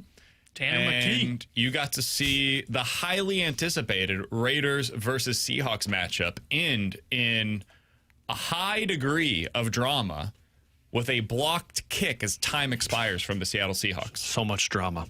You looking forward to Saturday night's games? Tomorrow night, we've got the Chiefs versus the Cardinals. We got a full slate of action. And then on Sunday on NFL Network, you'll be able to that see one I'm pumped for. Dolphins versus the Bears and Saints Bears. versus the Chargers. Be able to hear it By the right way, here on 101 ESPN. The freaking Chargers, man. Their starting tackle T-Bone didn't realize that I was spot on on with what's Saturday, on 101 you'll be ESPN. able to hear Rams versus Chargers. Nope, that's next Saturday. That's next Saturday. Get the excited. 16th. That's a great Chargers promo, though. versus That's a great promo. I was previewing what next weekend has to offer. Just looking ahead, teasing ahead. This Yes, is a you deep are. tease is what they would call On it. in the biz. 23rd of August, you get to see Kansas and Fresno State. Get to listen to it right here on 101 ESPN. I had to get in a preview of Mizzou's second opponent on their schedule. We got You'll be you able to hear it covered. right here on 101 ESPN. For Alex and T-Bone, I'm BK. Coming up next, Brad Thompson, Cardinals analyst on 101 ESPN.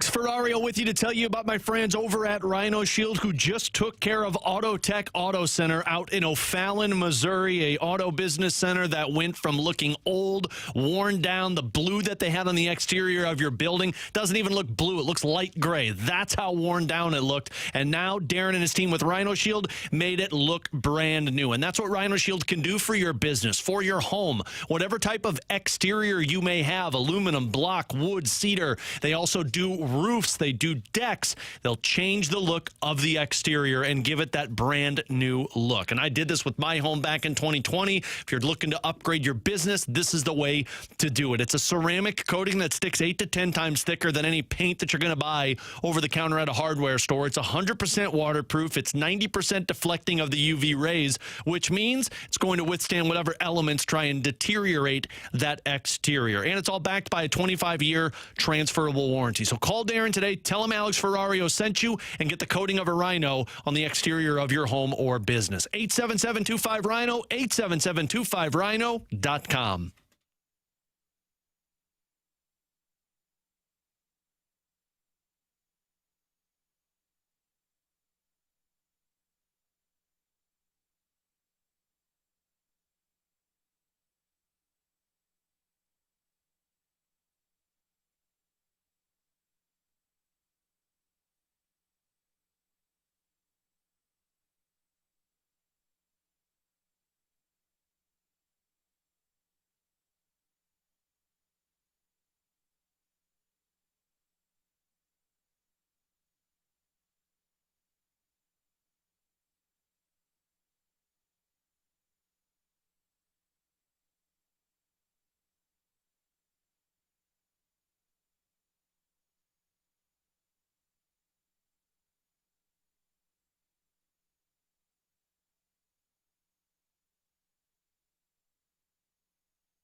Tanner Hendrickson here with a Sports Center update driven by Johnny Londoff Chevrolet and Johnny Londoff Autoplex.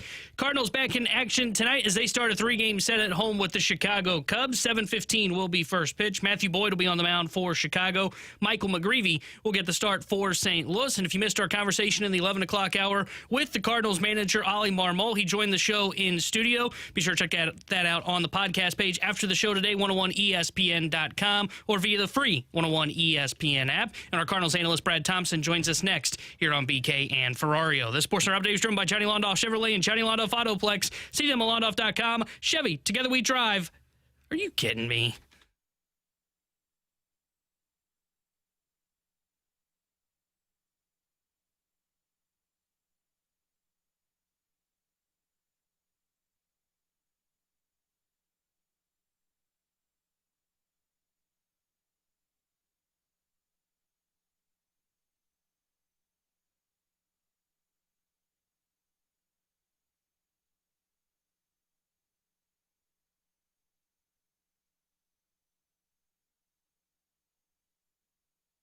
Alongside Alex and T-Bone on BK, happy to go out to the Collier and Thompson hotline to be joined by the Cardinals analyst for FanDuel Sports Midwest, Brad Thompson. BT joining us here on 101 ESPN. BT, the obvious place to begin today is, how was the water cleanse over the weekend for you? Dude, it was all right. So I'll be honest with you. I think did we talk about this on air or off air? Not totally sure. I should probably put that out there. I'm pretty sure it was off air. I wasn't here, so I missed this. Way to put my business on the streets. No, Yikes. That's good. No, I decided to over last weekend. Family was going out of town. I figured, you know what? Hey, let's clean it up for a couple days. I'm going to try to fast for 3 days, and I'm just going to do just water. And I got to be honest, day one, not great, like piercing headache, and that's caffeine. Like if I have no caffeine, I think I might die. Day two at probably like 4 o'clock. Day two of this water fast, I said I can't do the piercing headache anymore. I'm having a cup of coffee. So I had a cup of coffee. Headache went away, and then I got halfway into day three, about 60 hours or so, and I go, you know what? That's enough, and we're gonna have a meal. So I got close enough. Like I got over the 48-hour mark. I realized that you don't need as much food as you actually think you need. We spend a lot of time thinking about what our next meal is going to be all the time. You really don't need to do that. You can be far more productive, but I'm never doing it again. What I'm hearing is you'd highly recommend it to our listeners. I mean, I tell you, I felt good, just resetting the stomach a little bit. You know, this baseball travel life isn't the healthiest in the world, so sometimes you just got to, sometimes you got to clean it up a little bit. So didn't get the full 72 hours, got 60 plus, and feel pretty good about it. All right, BT, let's talk a little bit about these Cardinals. It sounds like Yader Molina is going to be in uniform tonight for the team. We were able to talk with Oli Marmol about that a little bit ago as he joined us in studio. By the way, if anybody wants to check out that interview, it is now available for you on the podcast page, 101ESPN.com, and the free 101 ESPN app. What do you think it's going to be like? See Cards, Cubs, Yachty in uniform down in the dugout with Oli Marmol. What's that going to be like for you? I doubt he'll even get a cheer. I mean, I tell you, it's going to be awesome, man. Look, this is arguably the best defensive catcher to ever play the game. He is certainly in the team picture if he's not front and center. He is one of the greatest minds that baseball has ever seen, too. He just sees the game at a different level. He's able to slow it down. He's been a manager on the field for years. We know he's been able to manage Puerto Rico. He'll do it again in the World Baseball Classic. He's managed in Venezuela. He is talked about wanting to manage in the big leagues. To have a guy like him, first of all, just the knowledge, to have that knowledge in the dugout for a couple of days, and then obviously having a career that spanned with the Cardinals from, 2003 or 4 to 2022. Yeah, I would say that's a pretty good guy to have around. So fans are going to eat it up, and I bet you get a smattering of both because there's going to be some blue there. You're going to have some Cubs fans booing him at Busch Stadium. You'll have the Cardinal fans yelling at the Cubs fans. It's how baseball is supposed to be. BT, how impactful can just Yachty being there for a weekend be for some of these Cardinals hitters? Look, I think that for a lot of guys, right, the first guys I think of obviously are the catchers because, I mean, just having this guy to kind of pick his brain is really important. But anybody, man, anybody that can sit and have a baseball conversation or listen to him having other baseball conversations, you can soak so much up from a guy like that. So, yeah, it's only 2 days. But my biggest piece of advice that I would have to anybody on the team, and especially guys that didn't get an opportunity a couple of years, some of these younger guys that don't know Yadi, that don't have that personal relationship with him, he wouldn't be coming back in uniform if he didn't want to be. Like, this is something that he wanted while he was in town doing some other things. Take advantage of it. Don't be afraid to ask questions because he's got answers, and he thinks about things in different ways than maybe you are. He's also a cold-blooded assassin, and I mean that in the best way that you could possibly mean it. I mean, the guy wants to win at all costs. Killer instinct is something that he is not lacking. So I just feel like for any young player and any veteran player, look, take advantage of having that guy around, ask questions, listen, watch how he's watching games, see how he's processing it. I'd be interested to see really throughout this game because, look, this Cardinal staff is very good. They've got guys that they trust. I wonder what the input is going to be from him, like, during a game in a situation, if we'll see him talking it over with Pajes or Pozo in the next couple of days. But I think it's a really cool thing, and to me, it's far more than just trotting out a future Hall of Famer. To me, it is you're doing that, and you're appeasing the fan base, which is great, but you're also bringing back one of the most knowledgeable and one of the most impactful players that the Cardinals organization has ever seen. So it's a win-win from a fan base side and from a current team standpoint. We're talking to Brad Thompson, Cardinals analyst here on 101 ESPN. BT, I talked with you over the last few weeks about Mason Wynn and what we've seen from him so far this season. He's been excellent offensively since the All-Star break.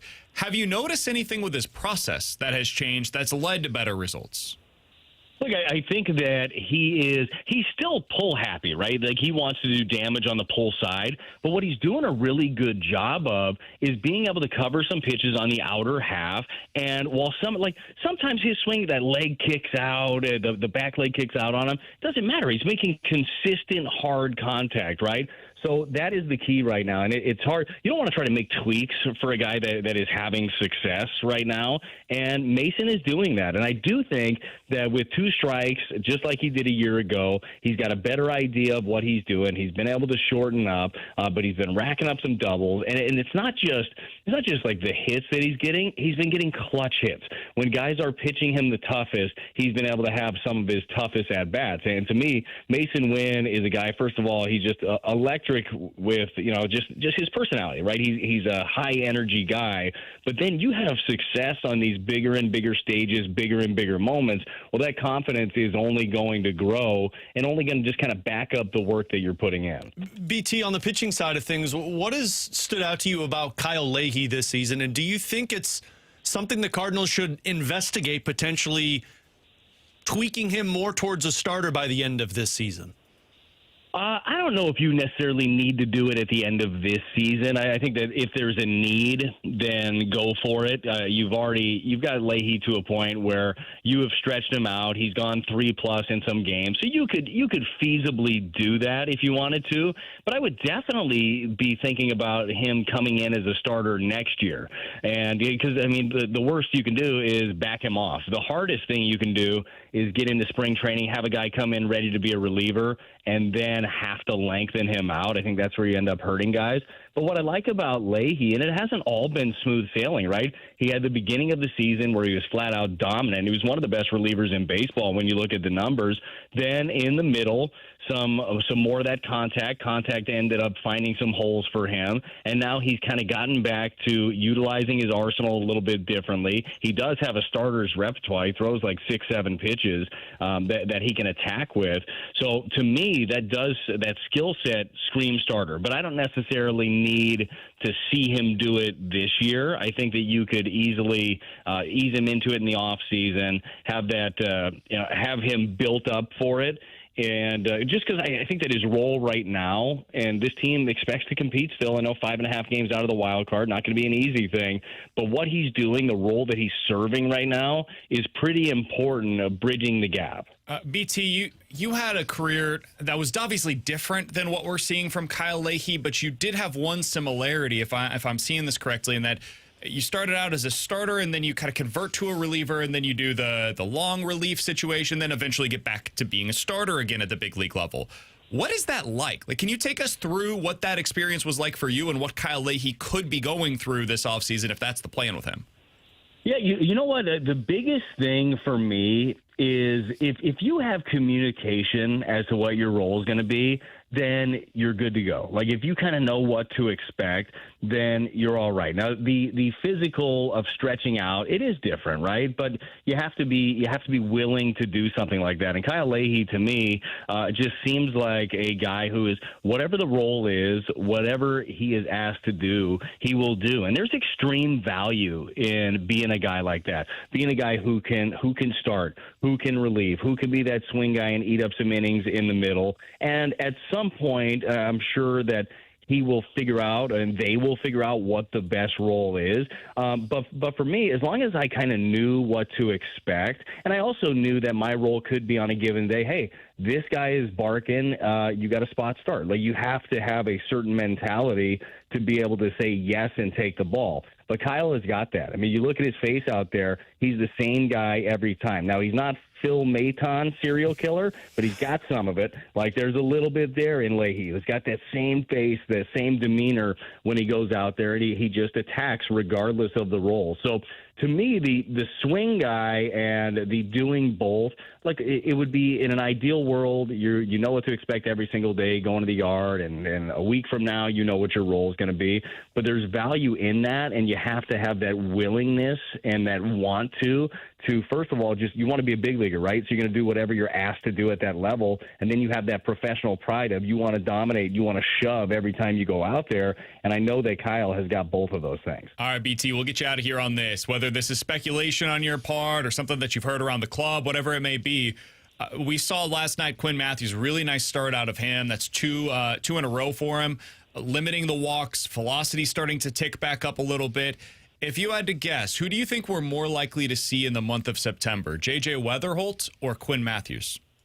Oh, that's such a good question. It is, you know what? And this isn't just I'm not even going to venture a guess. And I haven't heard anything one way or the other. But if I have to pick one of these guys personally that I would like to see before next year, I'm going J.J. Weatherholt. And he's tearing it up in the minor league. And I realize, like, it's really a first full season for him. But he's doing everything that you could want him to do.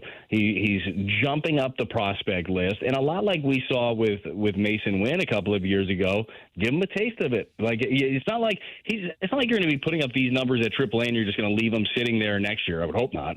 So you might as well give him a taste of the big leagues. But in a perfect world, I'd love to see both of these guys and get a glimpse of what you believe to be the future. We all know this. The best pipeline you can have is young, controllable arms. And Quinn Matthews at 24 years old, he certainly fits that bill. So I'd like to see both. If I had to pick one, though, I'm going J.J. Weatherholt. Where did you guys land on this? Haven't asked it yet of the guys. I'm curious where they would land. If I'm talking about likelihood, who I think is more likely to get up here, I would probably say J.J. Weatherholt, and I think that's also the one that I would prefer to see before the end of the season. Both of mine in terms of likelihood, and what I prefer is Weatherholt. I want to see what that has to offer before next season. T-Bone? I would go Weatherholt as well. I think I would like to see Quinn Matthews continue to get more seasoning down at AAA. It's also the harder one to make work, BT, because I can find a spot for Quinn Matthews. I mean, you can even go to a six-man if you really wanted to once you have that extra slot available. Finding the playing time for J.J. Weatherholt puts an already complicated situation into an even more difficult situation. You ain't lying, but it ends up being one of those future plays, right? If you believe him, wherever that position is, if you believe that he is going to be opening day next year, he's cracking the roster, you would sure love to get him a little taste of it. Because remember when we saw Mason Wynn, he was overmatched at the plate early on, right?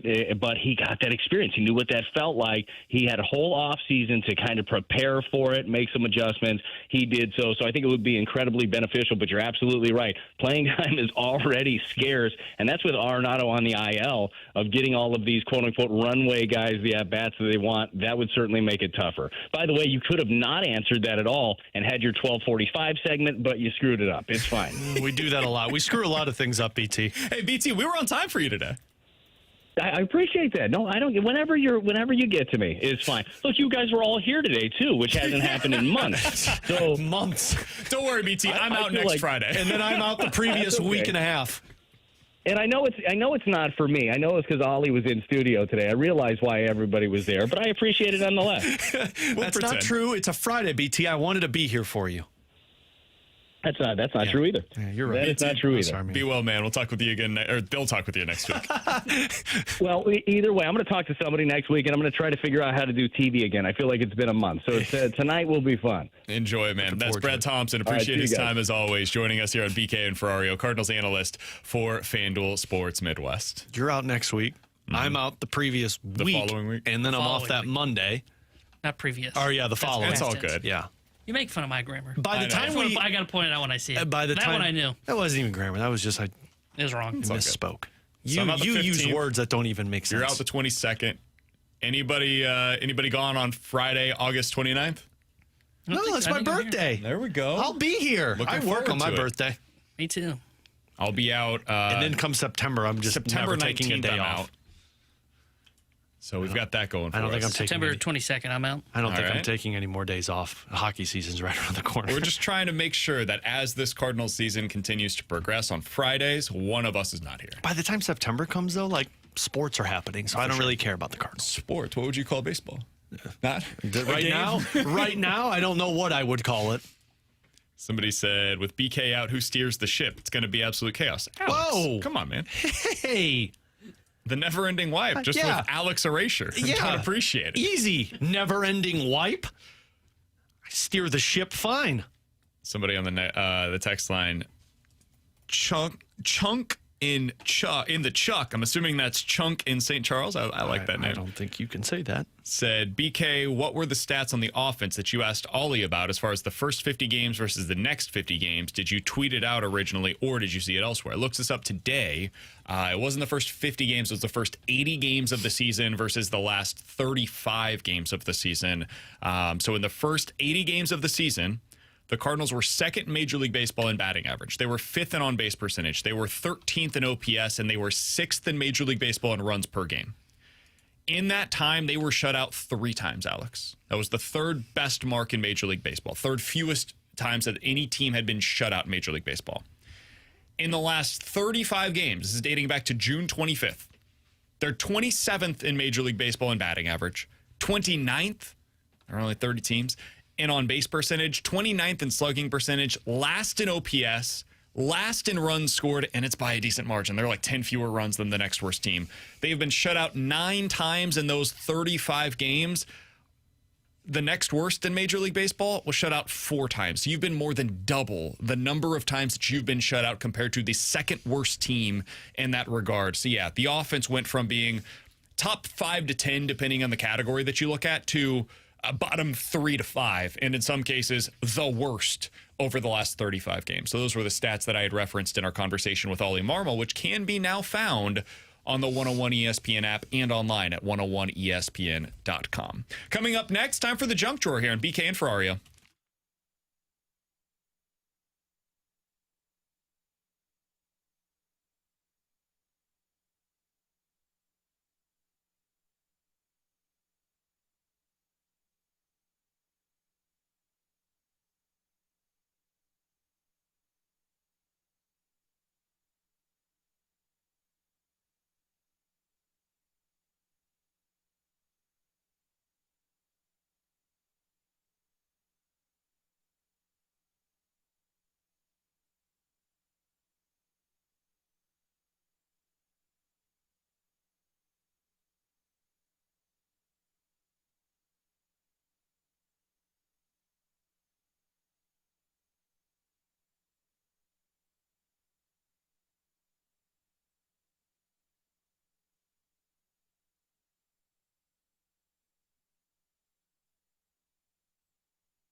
With Alex Ferrario and Tanner Hendrickson, I'm Brandon Kiley. It's BK and Ferrario here on 101 ESPN. All right, Alex, so I mentioned earlier I got that text from daycare that Luca fell off their climbing toy earlier today, and he appears to be fine. It seems like all is durable, well. man. All is well. Here's my question for you, because the other day we went to his daycare to pick him up, and his teacher said, hey, today we had a little bit of an issue. And it's like, oh, no. Well, what did he do? She's like, he wouldn't keep his shoes on. He decided at all times, socks off, shoes off, gotta go somewhere else. Yeah. She said, we think he got it from some of his friends. They sometimes will do the same thing, and then they have to go to the timeout corner, and they'll sit over there. They'll calm down for a little bit, whatever. So here's my question to you. When you get stuff like this reported to you, whether it be from daycare, school, I know you've got pre-K coming up, right? For one of the little ones? Yep, next week. How do you handle it at home? Because it seems from our very limited experience with daycare thus far, daycare goes very different than at home. Yeah. He seems to listen to everything they say. Meanwhile, he gets home, I say something, and he laughs. Yeah, well, that checks out, too. Yeah. I mean, that age, too, like my daughter used to do that. Like, they don't like shoes. They take their shoes, they socks off, they look like they go barefoot. Not a huge deal. Yeah, I mean, honestly, what we do, because we've had the ones where, they'll hit, they'll push, they'll bite. Our middle We've been one, very lucky, knock on wood, no biting thus far. Yeah, our middle one, Emma's the one that her biggest issue is when she doesn't get something that she wants, like if she's got a baby doll or if she wants her baby doll wrapped up with something, she doesn't just say she's mad, she screams at the top of her lungs. And like teachers think she's hurt. It's repetition. It's like we just continuously tell them, hey, remember, if something happens and it's not you're happy with, we don't yell, we use our words. So I would say, like for Luca, it's repetition. Hey, remember, when we're at daycare, we do not take our shoes and socks off. Because what I've learned now with a 4-year-old and a 3-year-old, the more you say something, by like the 15th or 16th time, it's like, oh, hey, that's supposed to happen. That's how potty training happened with our oldest, Adelaide. I mean, we went probably 2 weeks straight of her like not getting it, and then it just every single day it was nonstop, and then finally it just clicked. T-Bone, you got any thoughts? I know you're not too far removed from daycare. T-Bone takes his shoes and socks off all the time. Yeah, no, I finally learned after getting yelled at a lot. Ryder told me in college I couldn't do that anymore, so yeah, I quit doing it. Yeah. Somebody on the YouTube chat, iRock, said, my parents always talked about how bad I was at taking my socks off all the time or pulling them all the way up to my knees. Oh. One of the things that Luca does, he'll, like when we're in the car, he's in his car seat, and he'll take off his shoes, take off his socks, and then put them on his hands like he's wearing gloves. He thinks it's hilarious. Puppet show. Yeah. Probably. It's really wonderful. My daughter, her thing is she takes off all of her clothes out in public. Sure. So that's a fun conversation to try and have with a 3-year-old. The one I know that my parents were not fans of me doing was when I was young and I would get angry, I wouldn't scream. I would full on duck my head and charge and do a big old slam your head right into him. God. A bull rush. Do you think you were a rhinoceros? Well, that was... They sent me to anger management. They sent me to anger management. Man, I used to That's why I'm so calm when today. I was in grade. Oh, no, for sure. When I was in grade school, I used to have to come home with a note from my teacher that my parents had to sign that said how many times I talked and disrupted class. Really? Like there would be like a line that they printed out a stack of these that said Alex talked this many times in class and disrupted. I think school is so much different nowadays. Oh, I do too. My teachers back then in grade school were like hardcore sticklers. Like, you went to I went to Lutheran parochial Okay. school. Yeah, I went to Lutheran school all the way up through 8th grade. So that's why it was like now as I got older, like school started to shift and it wasn't as strict. But like in 2nd and 3rd grade, man, it was strict, and that makes sense that they sent home notes all the time. Text line said, next time BK is toned, T-Bone just needs to charge him. I know. You need a rhinoceros him every single it's a good time. thing there's a table between us. Yeah, that's all right. Go around it. I might take you out on an accident. No, I'll move. Olay. Tim's offshore bookie said, you guys are making me feel way better about myself as a parent, as my kids don't do any of these things. Well, congratulations on being the perfect parent, Tim's offshore bookie. We've all got something. Like Luca does. Luca's an unbelievable kid, man. He's so much fun. He's got such a great personality. And you guys hear about the stuff that, he does that either drive you crazy or are funny. Like yesterday, sometimes he wants what he wants when he wants it, right? He's a 2-year-old. He's a toddler. He's got that toddler energy. So yesterday, he just absolutely needed something in the fridge. What does he need? He doesn't know. I don't know. So I say, all right, let's go over to the fridge together. So I walk over, I open up the fridge. I don't realize he is sprinting behind me to join me at the fridge. We've got the French door for the fridge. So the bottom is the freezer, it's the pull-out, and then the top is the open door sideways. So I open the doors, he comes over, and as I'm opening it, he is running to my left. Bam! Head right on the door, doesn't even flinch, just goes, ugh, and then gets ready to go into the fridge. Mine's the opposite way, where their hands are still in the fridge, and you close it, and their hands are still there. It's like, oh, well, you should have pulled it out faster. Yep, there we go. He's Alex, it's T-Bone, I'm BK. It's BK and Ferrario here on 101 ESPN. Coming up in 15 minutes, we're going to be joined by Mike McKenna, the former NHL goalie. He joins us each and every Friday on behalf of the fine folks over at Macadoodles. Macadoodle Mike in 15 minutes. But coming up next, what's it going to be like to see Yader Molina in a Cardinals uniform again this weekend? We asked that of the manager earlier today. We'll let you hear that. His explanation next here on 101 ESPN.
Alongside Alex Ferrario and Tanner Hendrickson, I'm Brandon Kiley. Let's say online. I don't know why. This is about the time where BK's it's Friday. Mouth starts to just shut down. Yeah, thank God. Mike McKenna in 15 minutes. One's got to go at 1:30. We're basically off until 1:45 after this segment, so that'll be wonderful. Are we? More or less. Way to make it sound like hard workers. Rest is St. Oh, yeah, I'm going to work really hard the rest of this segment today until 2 o'clock. I'll be I put a lot of preparation into our interview with Oli Marmol. I'll say that much. We did have Oli Marmol on earlier today. Joined us in studio. If you missed any of it, check it out on the podcast page. It's up for you guys right now. You can always check it out on YouTube as well. He was in studio, so youtube.com/101ESPN STL is where you can go for all of that. We asked him about what it's going to be like to have Yader Molina in the dugout with him in uniform. And Alex, listen, like, for fans, this is an awesome thing.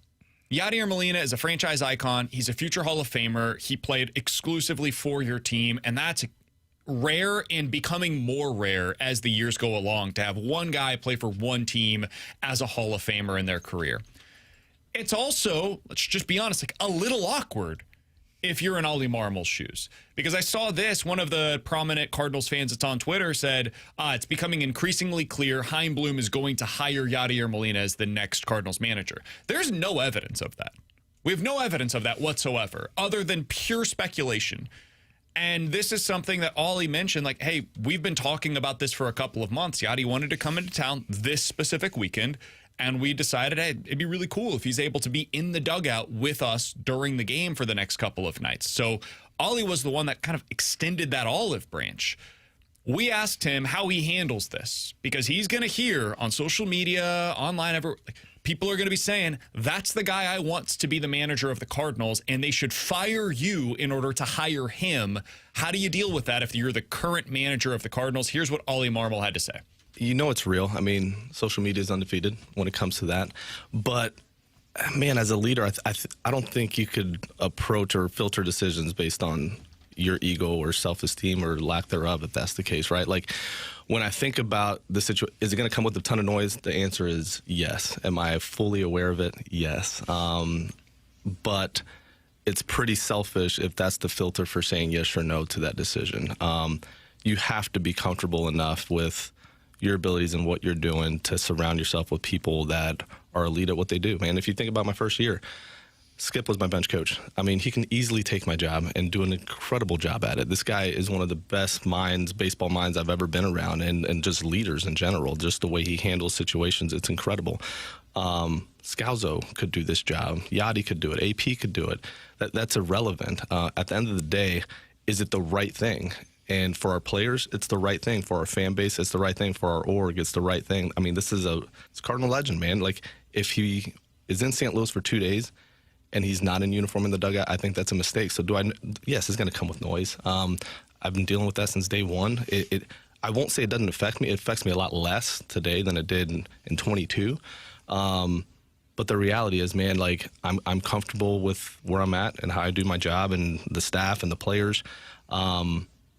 And at the end of the day, like, if I'm not supposed to have this job, I won't. And if I'm supposed to, I will. And that's the way I approach it every day. So I'm going to do the right thing, and my dude's going to be in uniform for 2 days. I mean, hearing him talk about that, and I know people have their opinions on Oli, whether it's positive or negative. I hear that, and I think that's the guy that I want leading my team. Because he's not insecure about himself, saying, well, I can't have this guy who really could make my team better around because he's going to take my job. How do you expect to get better as a manager? How do you expect to get better as a team? And how do you expect growth from your players if you're unwilling to let guys in that can make your roster better? And that's the mindset you need to have. Look, if I lose my job, I lose my job. That's fine. It happens. There's nothing I can control about that. What I can control is keeping my job in the sense of making sure everyone around me continues to grow. How are the Cardinals judging me? Yes, winning is part of it, but it's also growth of my players. And if I refuse to let guys who are Hall of Famers come into my dugout to work with my catchers, to work with my position players. Honestly, you heard him talk so much about how some of these guys are just learning to be big leaguers. Yader Molina is as BT put it, lethal individual who goes out there and wants to win in every instance of his life. I wouldn't be doing my job as a manager of a baseball team to not allow that guy around my team. So I think that's the sign of a great leader, when you're willing to take opinions from other people who might be better at your job than you. You're correct. But also, like, I'll put myself into these shoes for a moment. Starvin Marvin says something similar, Alex. Good leaders aren't scared to have smart people around them. Totally true. 100% accurate. I can't speak for anybody else, but I'll just give you my own perspective on this, because the job that we do is prominent, but not anywhere close to what the Cardinals manager does, right? We see stuff online where a clip gets posted from us, we put something on social media, and immediately the first thing you see is, fire BK. When can we trade BK? When can we get rid of this guy? Send him back to Kansas City. This guy sucks, whatever. Man, listen, like, I'd be lying to you if I said that doesn't affect me at all. It does.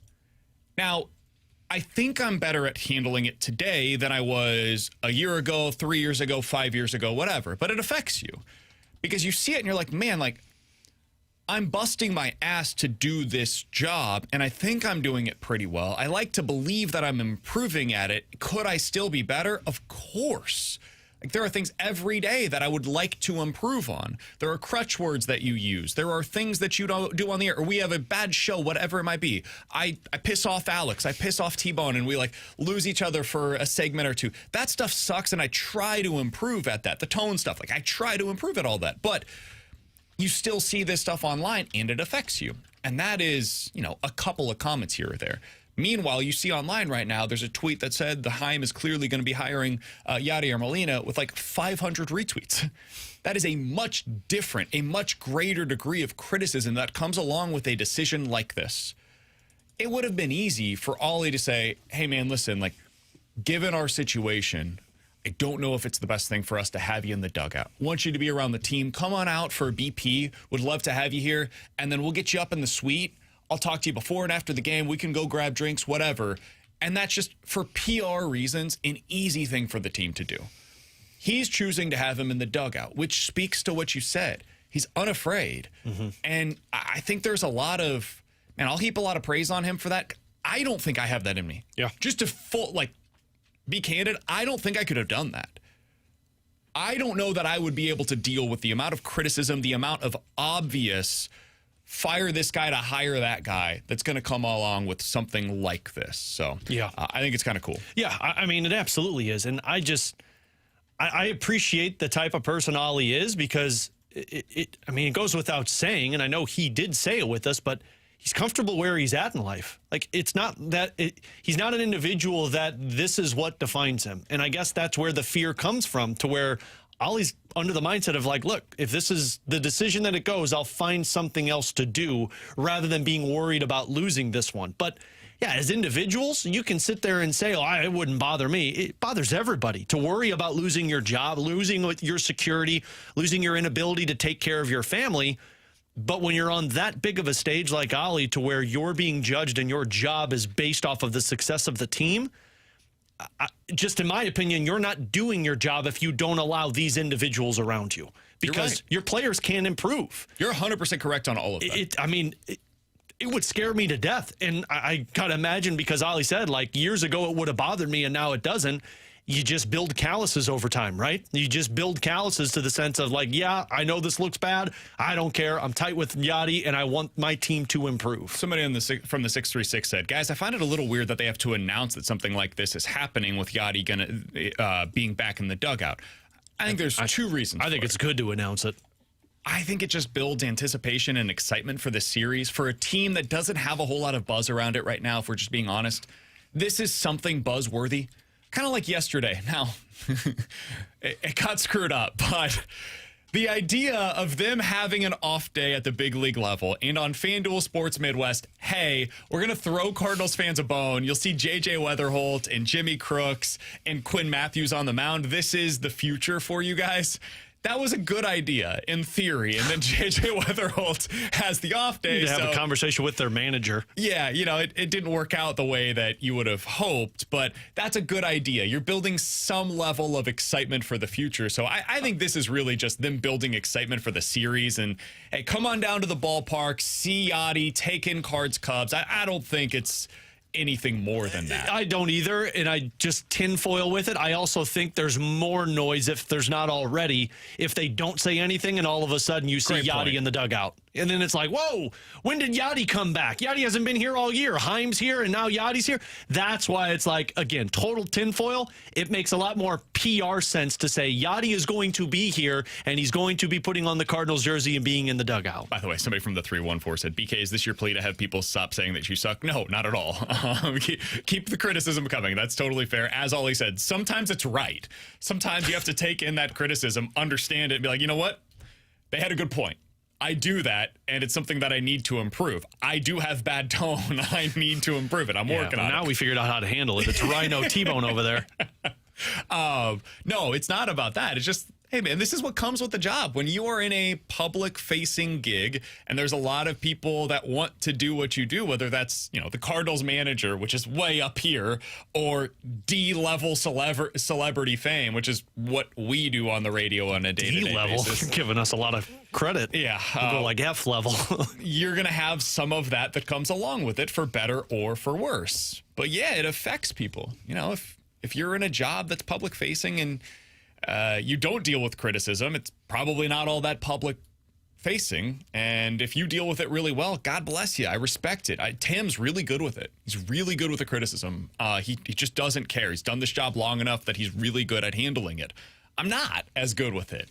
It does affect me. There have been times in the past where I'll go on social media and I will search my name. Should you ever do that? Don't. What are you doing, man? Do not do that. But yeah, like whenever I was, 24, 25 years old, I absolutely used to do that crap. And it's not a good idea. And it leads to putting yourself mentally in a really bad place. It used to eat me alive at KMOX. Those It first can couple of mess with times you, you do on-air stuff, it used to eat me alive. Stelter has talked about this on the air in the past. Like, he stopped using the text line for a while because it messed with him. It would get into his head. He wouldn't do the same show because, that criticism or people saying something that completely gets you off of the track of what you're talking about, it can mess with you. So, yeah, if you're in Oli Marmol's shoes this weekend, he's going to deal with a lot of that stuff. And my guess is he's just going to be off of social media. Just stay away from it. His burner will be live and active. And don't look at any of it. Coming up next, Mike McKenna, former NHL goalie, joins us here on BK and Ferrario.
With Alex and T-Bone, I'm BK.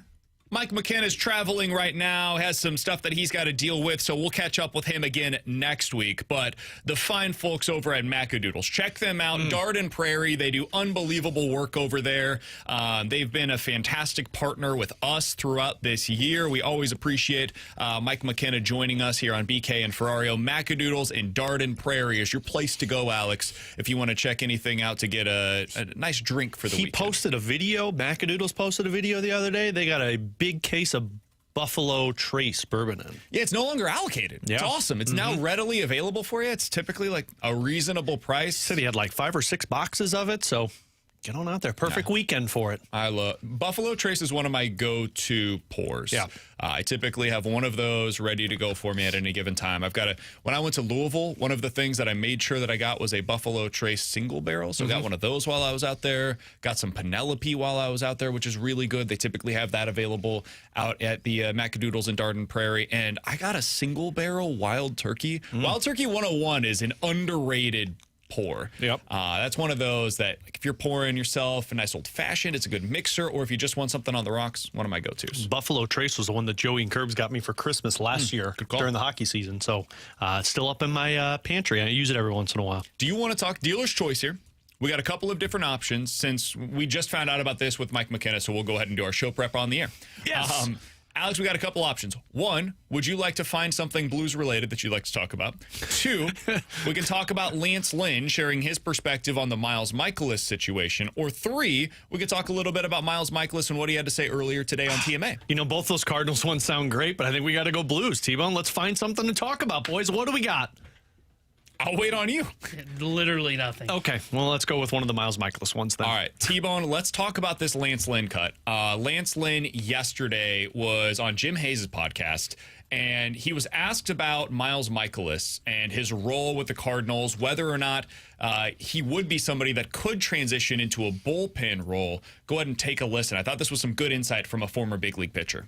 But if they don't have guys to make the starts, then you also have to cover innings so you don't kill the bullpen and kill these young guys down the stretch. Obviously, you want guys to have success. You want them to do well. And I think that for Miles, where you're at with him right now, if you're going to go to the retooling that they're doing and you want young guys to have starts down the stretch, you go to them and be like, hey, here's where we're at. We're not saying that you're not going to start any more games, but we're also saying, hey, we might need 2 innings to work out of the bullpen, a la Leahy, what he does and stuff like that, because Miles has that ability to do that. Maybe his fastball will tick up even more down there. You never know what a change of scenery, game in and game out could do for him. But obviously, if he's not on board with that, then you have to make a decision of, hey, what's best for our organization? We're already stuck with the money right now. We'll be honest with that. So, hey, we want you to go down here, and then maybe you can have a resurgence out of the bullpen, and then you might find a landing spot in whatever capacity that fits for you next year. But we're going to let these young kids start games and get starts under their belt, and we need you to fill in innings. And hopefully, and I think Miles would be on board with that if that's something that's being talked about. But if they don't have guys to make the starts, then you also have to cover innings so you don't kill the bullpen and kill these young guys down the stretch. So that was Lance Lynn on the Serving It Up podcast with Jim Hayes talking about the situation with Miles Mikolas and whether or not it would make sense to move him to the bullpen. Alex, I think that's pretty candid. You don't hear that very often from a former big league pitcher. He's just telling it like it is. Hey, listen, Miles gets it. He understands. He's not playing super well. The Cardinals are going in a new direction. He chose, via his no-trade clause, to stick here in St. Louis, and this is part of that trickle-down effect. Hey, if you want to be here and you're not playing for a contender, there may be a point in time where we turn our attention to the future. Now, earlier today, we talked to Oli Marmol and asked him about Kyle Leahy and whether or not there is value in getting him those opportunities, because we've all agreed he's really the one guy that would make sense. If you're going to do some runway with that spot in the rotation, it is probably Kyle Leahy. And Oli brought up a different idea. Instead of him replacing Miles Mikolas, could he have another starter that he maybe piggybacks with? Take a listen. Because of the way we've used him, I have a little bit more confidence of already knowing what that can look like. He's facing big league hitters in longer stints. He's going more than one time through. We've used him for 2-3 innings at a time. So you're getting to see kind of how big leaguers are responding to Leahy, which gives you a sense of what he's capable of doing if you made the change into the rotation. I think what it comes down to is Libby more than anything, where if we see a regression in this next start that's meaningful enough for us to pause and reassess kind of where he's at from a workload standpoint, then you can think about Leahy maybe piggybacking him or flipping him. There's some options there. But until that's the case, I think we stay put because we are getting enough feedback to understand if we were to make the move, what is he capable of? I think it's not full clarity, but you have a pretty good sense of it. Yeah, that's the part that when he said it, it makes sense. Like, and it's kind of the line of thinking that we were talking about. They know what Kyle Leahy is and if he can be a starter. They feel like the pitch arsenal is there. Oli has mentioned that in the past. You're seeing him with length every time he comes out of the bullpen. Now it's just a matter of building him up so that he's ready to go, which would make sense in the offseason. I did find the Libby part interesting, that if they feel like he's kind of hit a wall, which he was pulled earlier. What was it, 4 innings that he went, or 4 1/3? 4 innings in his last start, 4 1/3 each of the 2 starts before that, 3 innings to start before that. Has not gone more than 5 innings since July 1st. Yeah, and so Leahy, you could see the spot start there to where they feel like, hey, there's confidence that we could use him for 3 or 4 innings, and then we've got somebody who could piggyback off of him. All this is to be said. I just think it makes sense to run the course with Miles Mikolas the rest of the way. If it continues to look ugly down the stretch and you get to September and Quinn Matthews continues to perform, then you can have more real conversations. But for right now, Leahy is what he is, and he's still an asset to you because of where your pitching staff is at and where he can be used out of the bullpen. But you just got a guy who can eat innings for you and bide your time until you get to the end of the season. And when you get there, you cut the cord and you say, thanks for your service, let's move forward. From the 314, guys, why is this the case with Miles but not for Nolan Arenado? It's the same situation. Wanting youth and a veteran is not performing. That was the one thing I was thinking of when I heard this cut from Lance Lynn. If they're going to do that with Miles, then they should do that with Nolan Arenado. I do think there's a pretty obvious difference, though. Yeah, it's multiple years. It's contract. But the money is still on the books for you. It is, but the money for Miles Mikolas, if you were to either DFA him or put him in the bullpen, at this point in the season, it's like $5 million. Oh, I know. If you made a similar decision with Nolan Arenado, it's $40 million. But, I mean, what's, and this is a rhetorical question, a dumb question, because I know what the answer is. What's the preference of the team? And it's saving money. But this is the biggest negative towards your team right now. You do not have the ability to play guys that you want to see more of. And Oli even told us, there's benefits to guys playing every single day rather than 3 or 4 days. And again, this could be a moot point because by the offseason, he could not have played another game for you and potentially you could trade him again. But if he comes back, which I fully expect him to, you're going to be on the books to pay him this money to play, and he's going to be eating up a spot for your team, and you're going to have to trade away another piece that's probably going to make you look bad, or you just pay the money and make it go away. And again, not my money. I'm not spending $40+ million to make a guy go away. But for the organization's health, it makes a whole lot of sense. I have to imagine there's a lot of decisions that are going to be made over the next next week.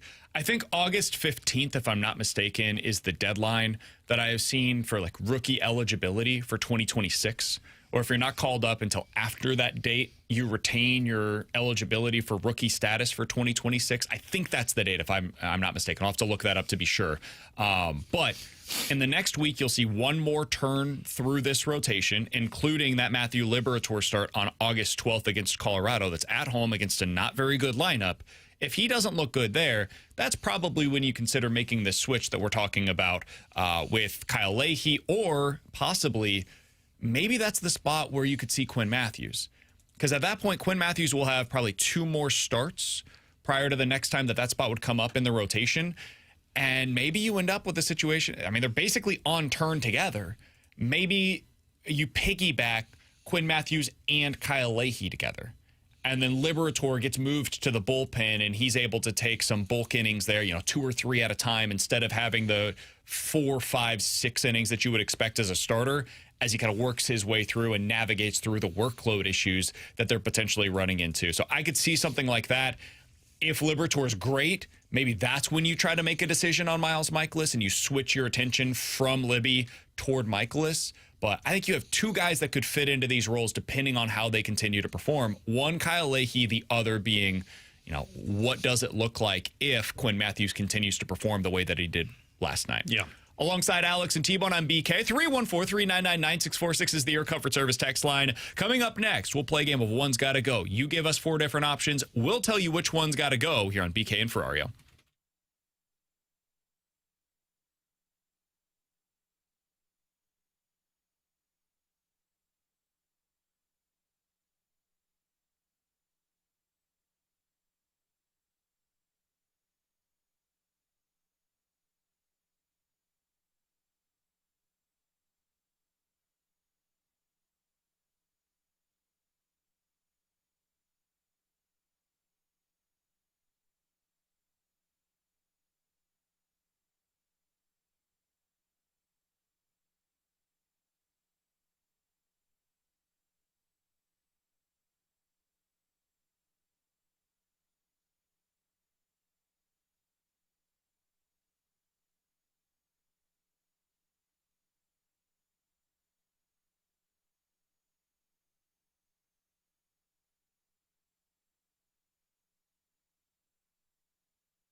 Tanner Hendrickson here, the Sports Center update brought to you by Saliga Heating and Cooling. Cardinals back in action tonight as they take on the Chicago Cubs. Game 1 of a 3-game set this weekend. Matthew Boyd will be on the mound for the Cubs tonight. Michael McGreevy will get the start for St. Louis. And if you missed our conversation earlier today with the Cardinals manager, Oli Marmol, he joined us in studio. And you can check out that conversation on the podcast page at 101ESPN.com or via the free 101 ESPN app. The Sports Center update is brought to you by Saliga Heating and Cooling, a Daikin heating and air conditioning dealer.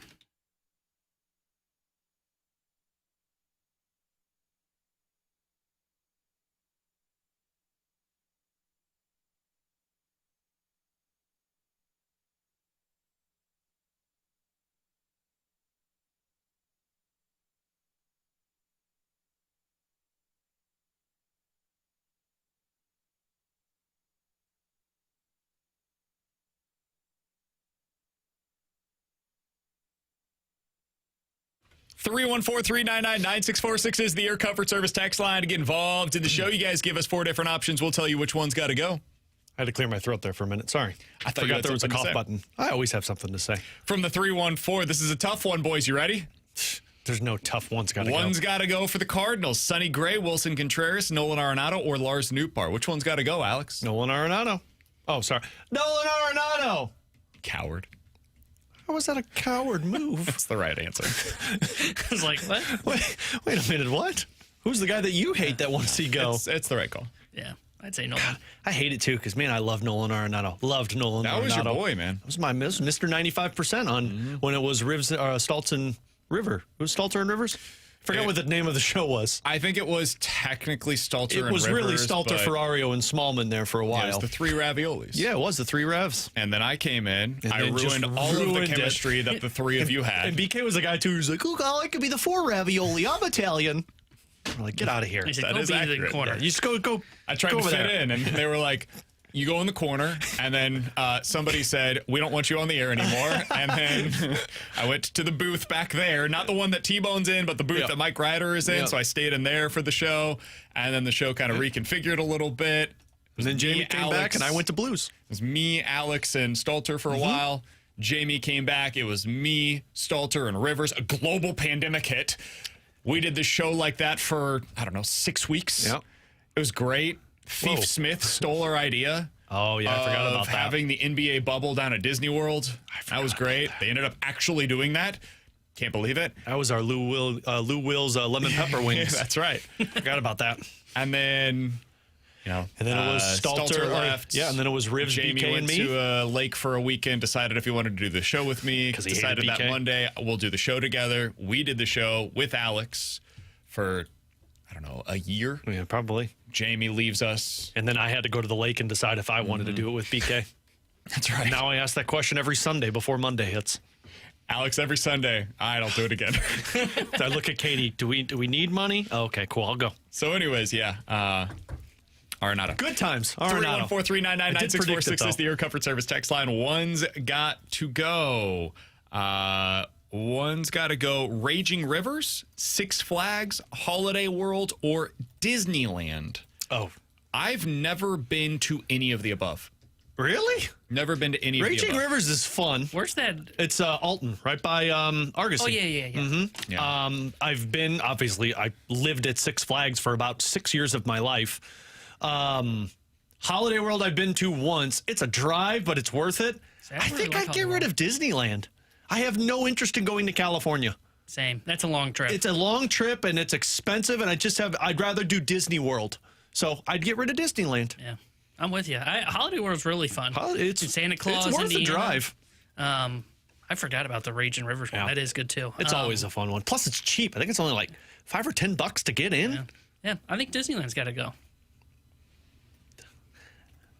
I don't know how I can answer. I've never been to any of them. Well, we know Disney's staying, so it's the other three. Yeah, but Disneyland can fit into Disney World's Magic Kingdom parking lot. Yeah. So, yeah, people were trying to sell me on that. Be like, oh, well, everything's in one spot. You don't have to travel to different parks. And I'm like, there's a reason why it's able to be in one spot. And I'm spending the same amount of money to go there, probably more because of the flight and being in California versus Florida. Yep.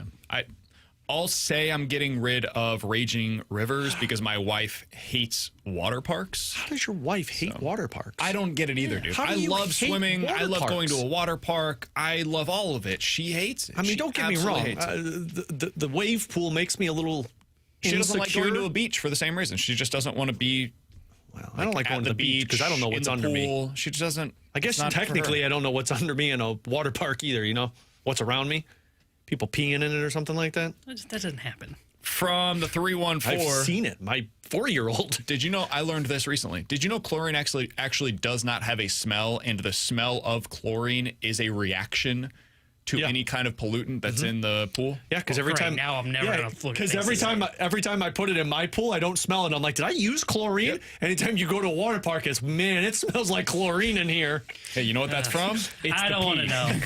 It's just the urine. My mom used to always tell me, don't open your mouth when you go underwater. Tim's Toothless Bottom Boy asks, one's got to go. Outside Relaxed Sports Edition. Golf, pickleball, bags, or swimming? Do you call it bags or cornhole? I call it cornhole because I think it's funnier.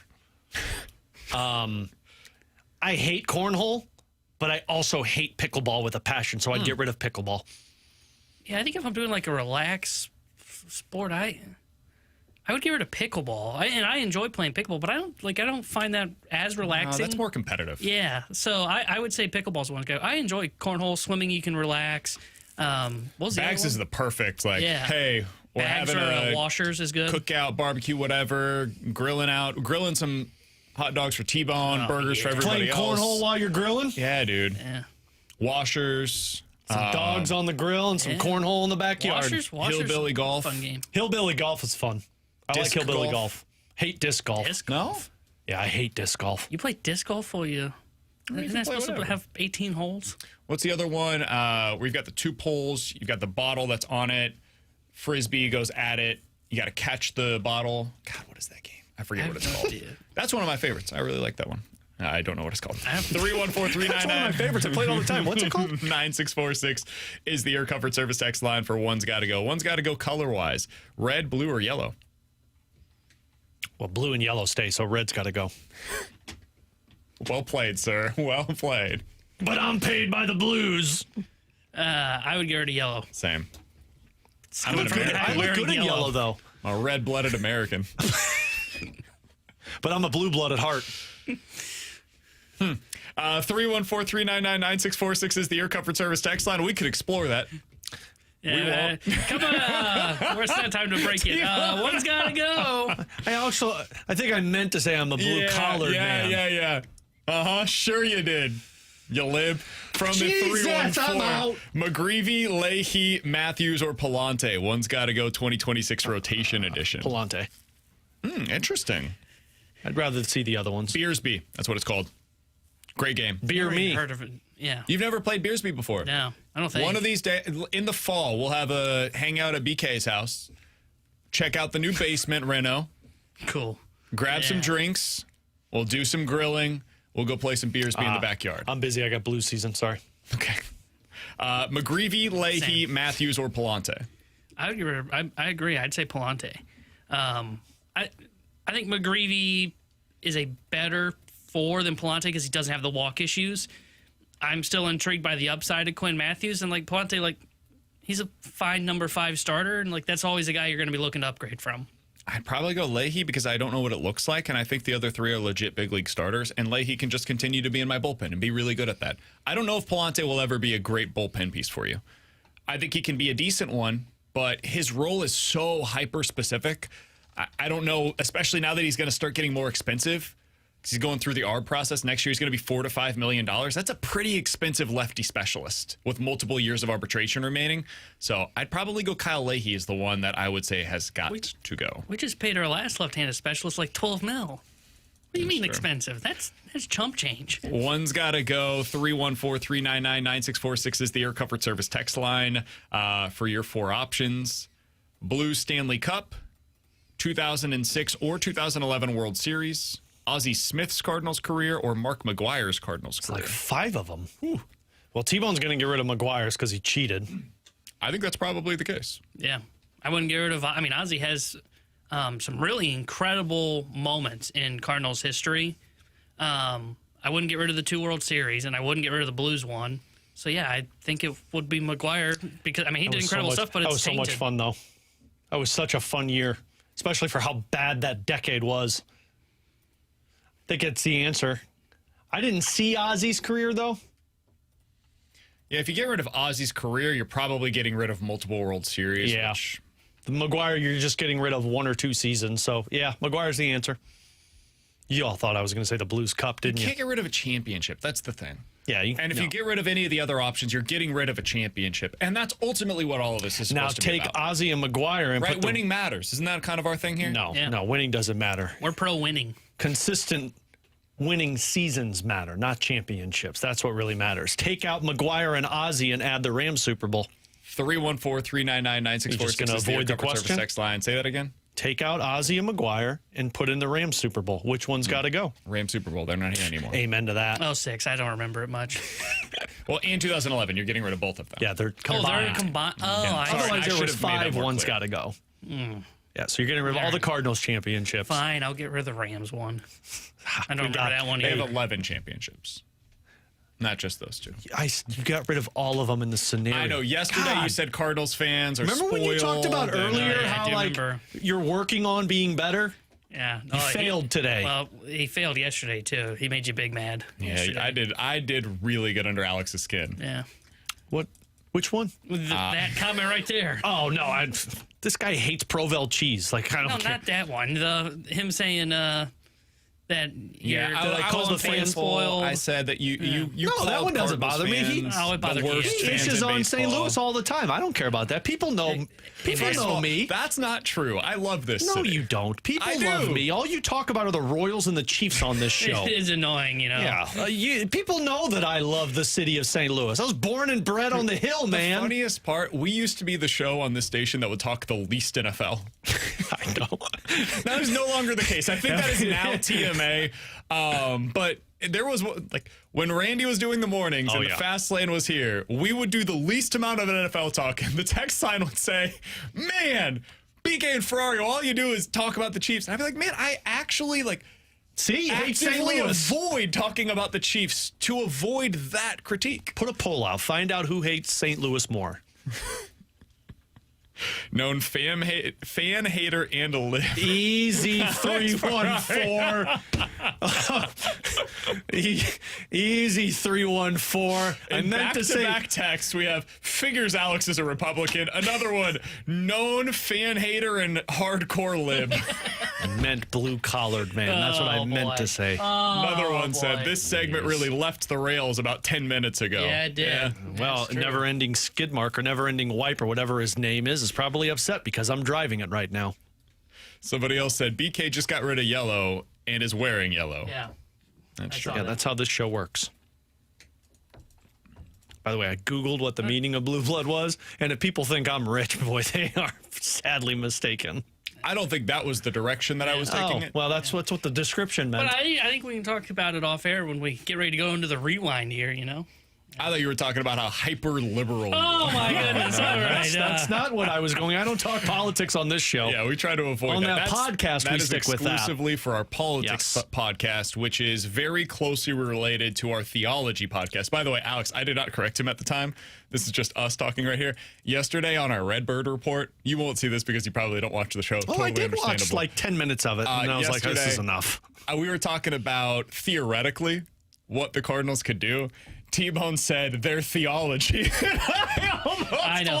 When I said it, I caught it in my head, and I saw his face, and I went, I'm going to keep going. I was like, oh, he's talking about the Cardinals theology. I wonder how many people will catch up on that.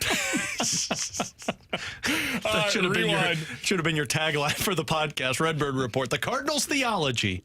Coming up next, the Rewind here on 101 ESPN.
Alongside Alex and T-Bone, I'm BK. It's been a really fun show today. If you guys missed any of it, check it out on the podcast page, 101ESPN.com, and the free 101 ESPN app is where you go to find it. That podcast is always sponsored by Schaefer Door Company. Over there, you can find our conversations with Brad Thompson and with the Cardinals manager, Oli Marmol, who stopped by in studio for about 30 minutes earlier today. It was a no-holds-barred conversation. We talked to him about Yader Molina in the dugout for the next couple of nights. We asked him specifically, hey, this is going to come with not criticism necessarily so much as just speculation. Is Yader Molina going to replace you? That's something that's going to be talked about over the next couple of days. What's that like for you as the Cardinals manager? We asked him about it. You can find that full answer online right now at 101ESPN.com or replay the conversation because he was in studio on the YouTube at youtube.com/101ESPNSTL. Alex, scale of 1 to 10, what would I grade today's show? I'm going to give it 9.6. I would say this was a big one. Cardinals manager in studio does not happen very often. That is a tough thing to accomplish. I'm really proud of the fact that we were the show that we was able to get that to take place. I think we had a lot of fun today. I enjoyed all of our conversations. A lot of good Cardinals talk over the course of the day. Some NFL talk. I mean, Anthony Richardson made his way into the show today. Good conversation with BT. 9.6.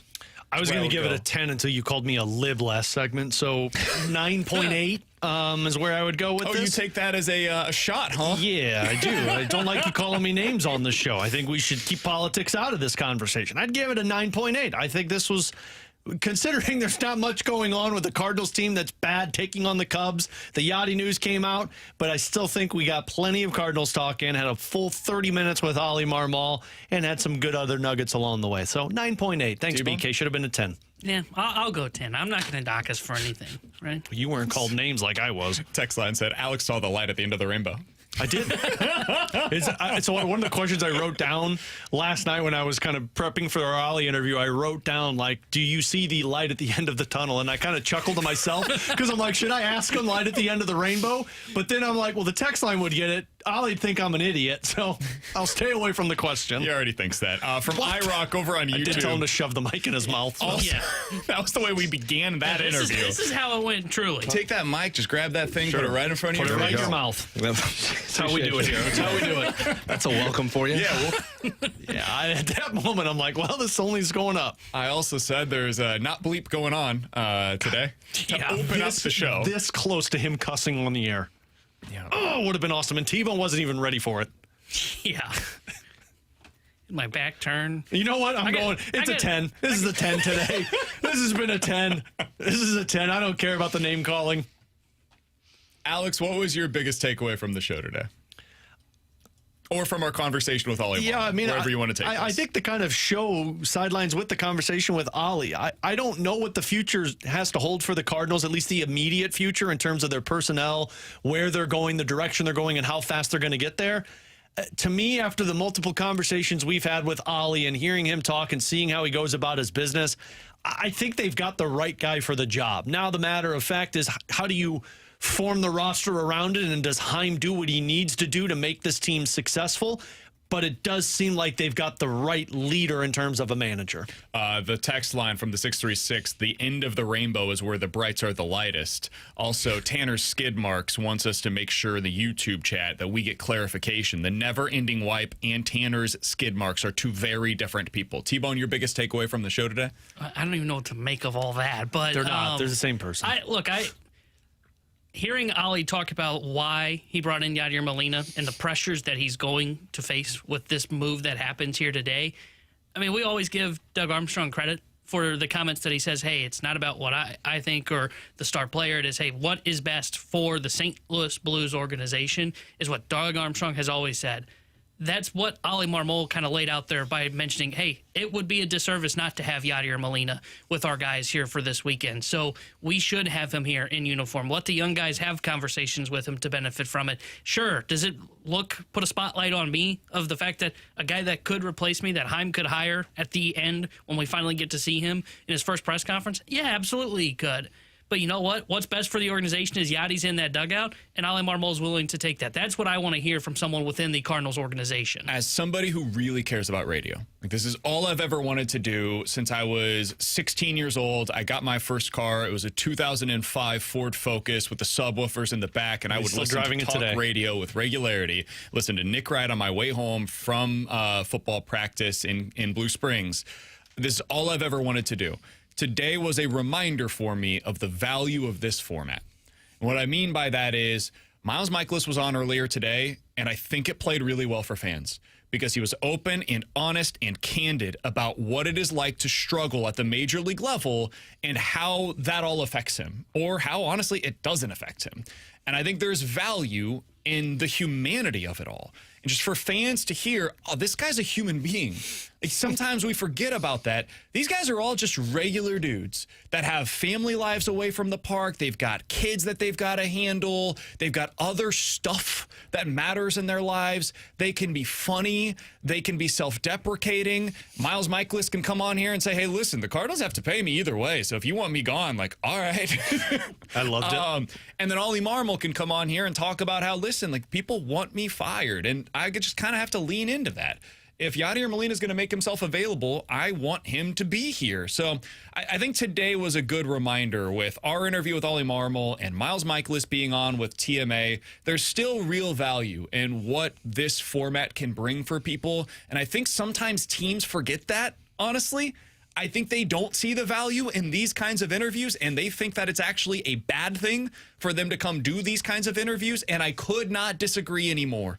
Yes, that's me caping, and it's like, it's only really beneficial to us if these things happen. But I think that we saw today, there's also a benefit to the organizations. It's good for Doug Armstrong to do interviews like he does with the Fast Lane or with us. It's good for Jim Montgomery to go on with him. It's good for players to go on with TMA with regularity. It's good for Oli to have this kind of a sit-down interview with us. So that, to me, still matters. There is still value in live and local sports radio, and I appreciate each and every one of you who allow for this to be possible for us to do on a day-to-day basis. Thank you for coming to our TED Talk. T-Bone, clip that, send that to our boss and to the Cardinals. He's Alex. That's T-Bone. I'm BK. If you guys missed any of the show today, as always, check it out on the podcast page. YouTube.com/101ESPN STL is also where you can go to find it. As always, we appreciate you guys tuning in. We will talk to you on Monday. The Fast Lane's coming up next here on 101 ESPN.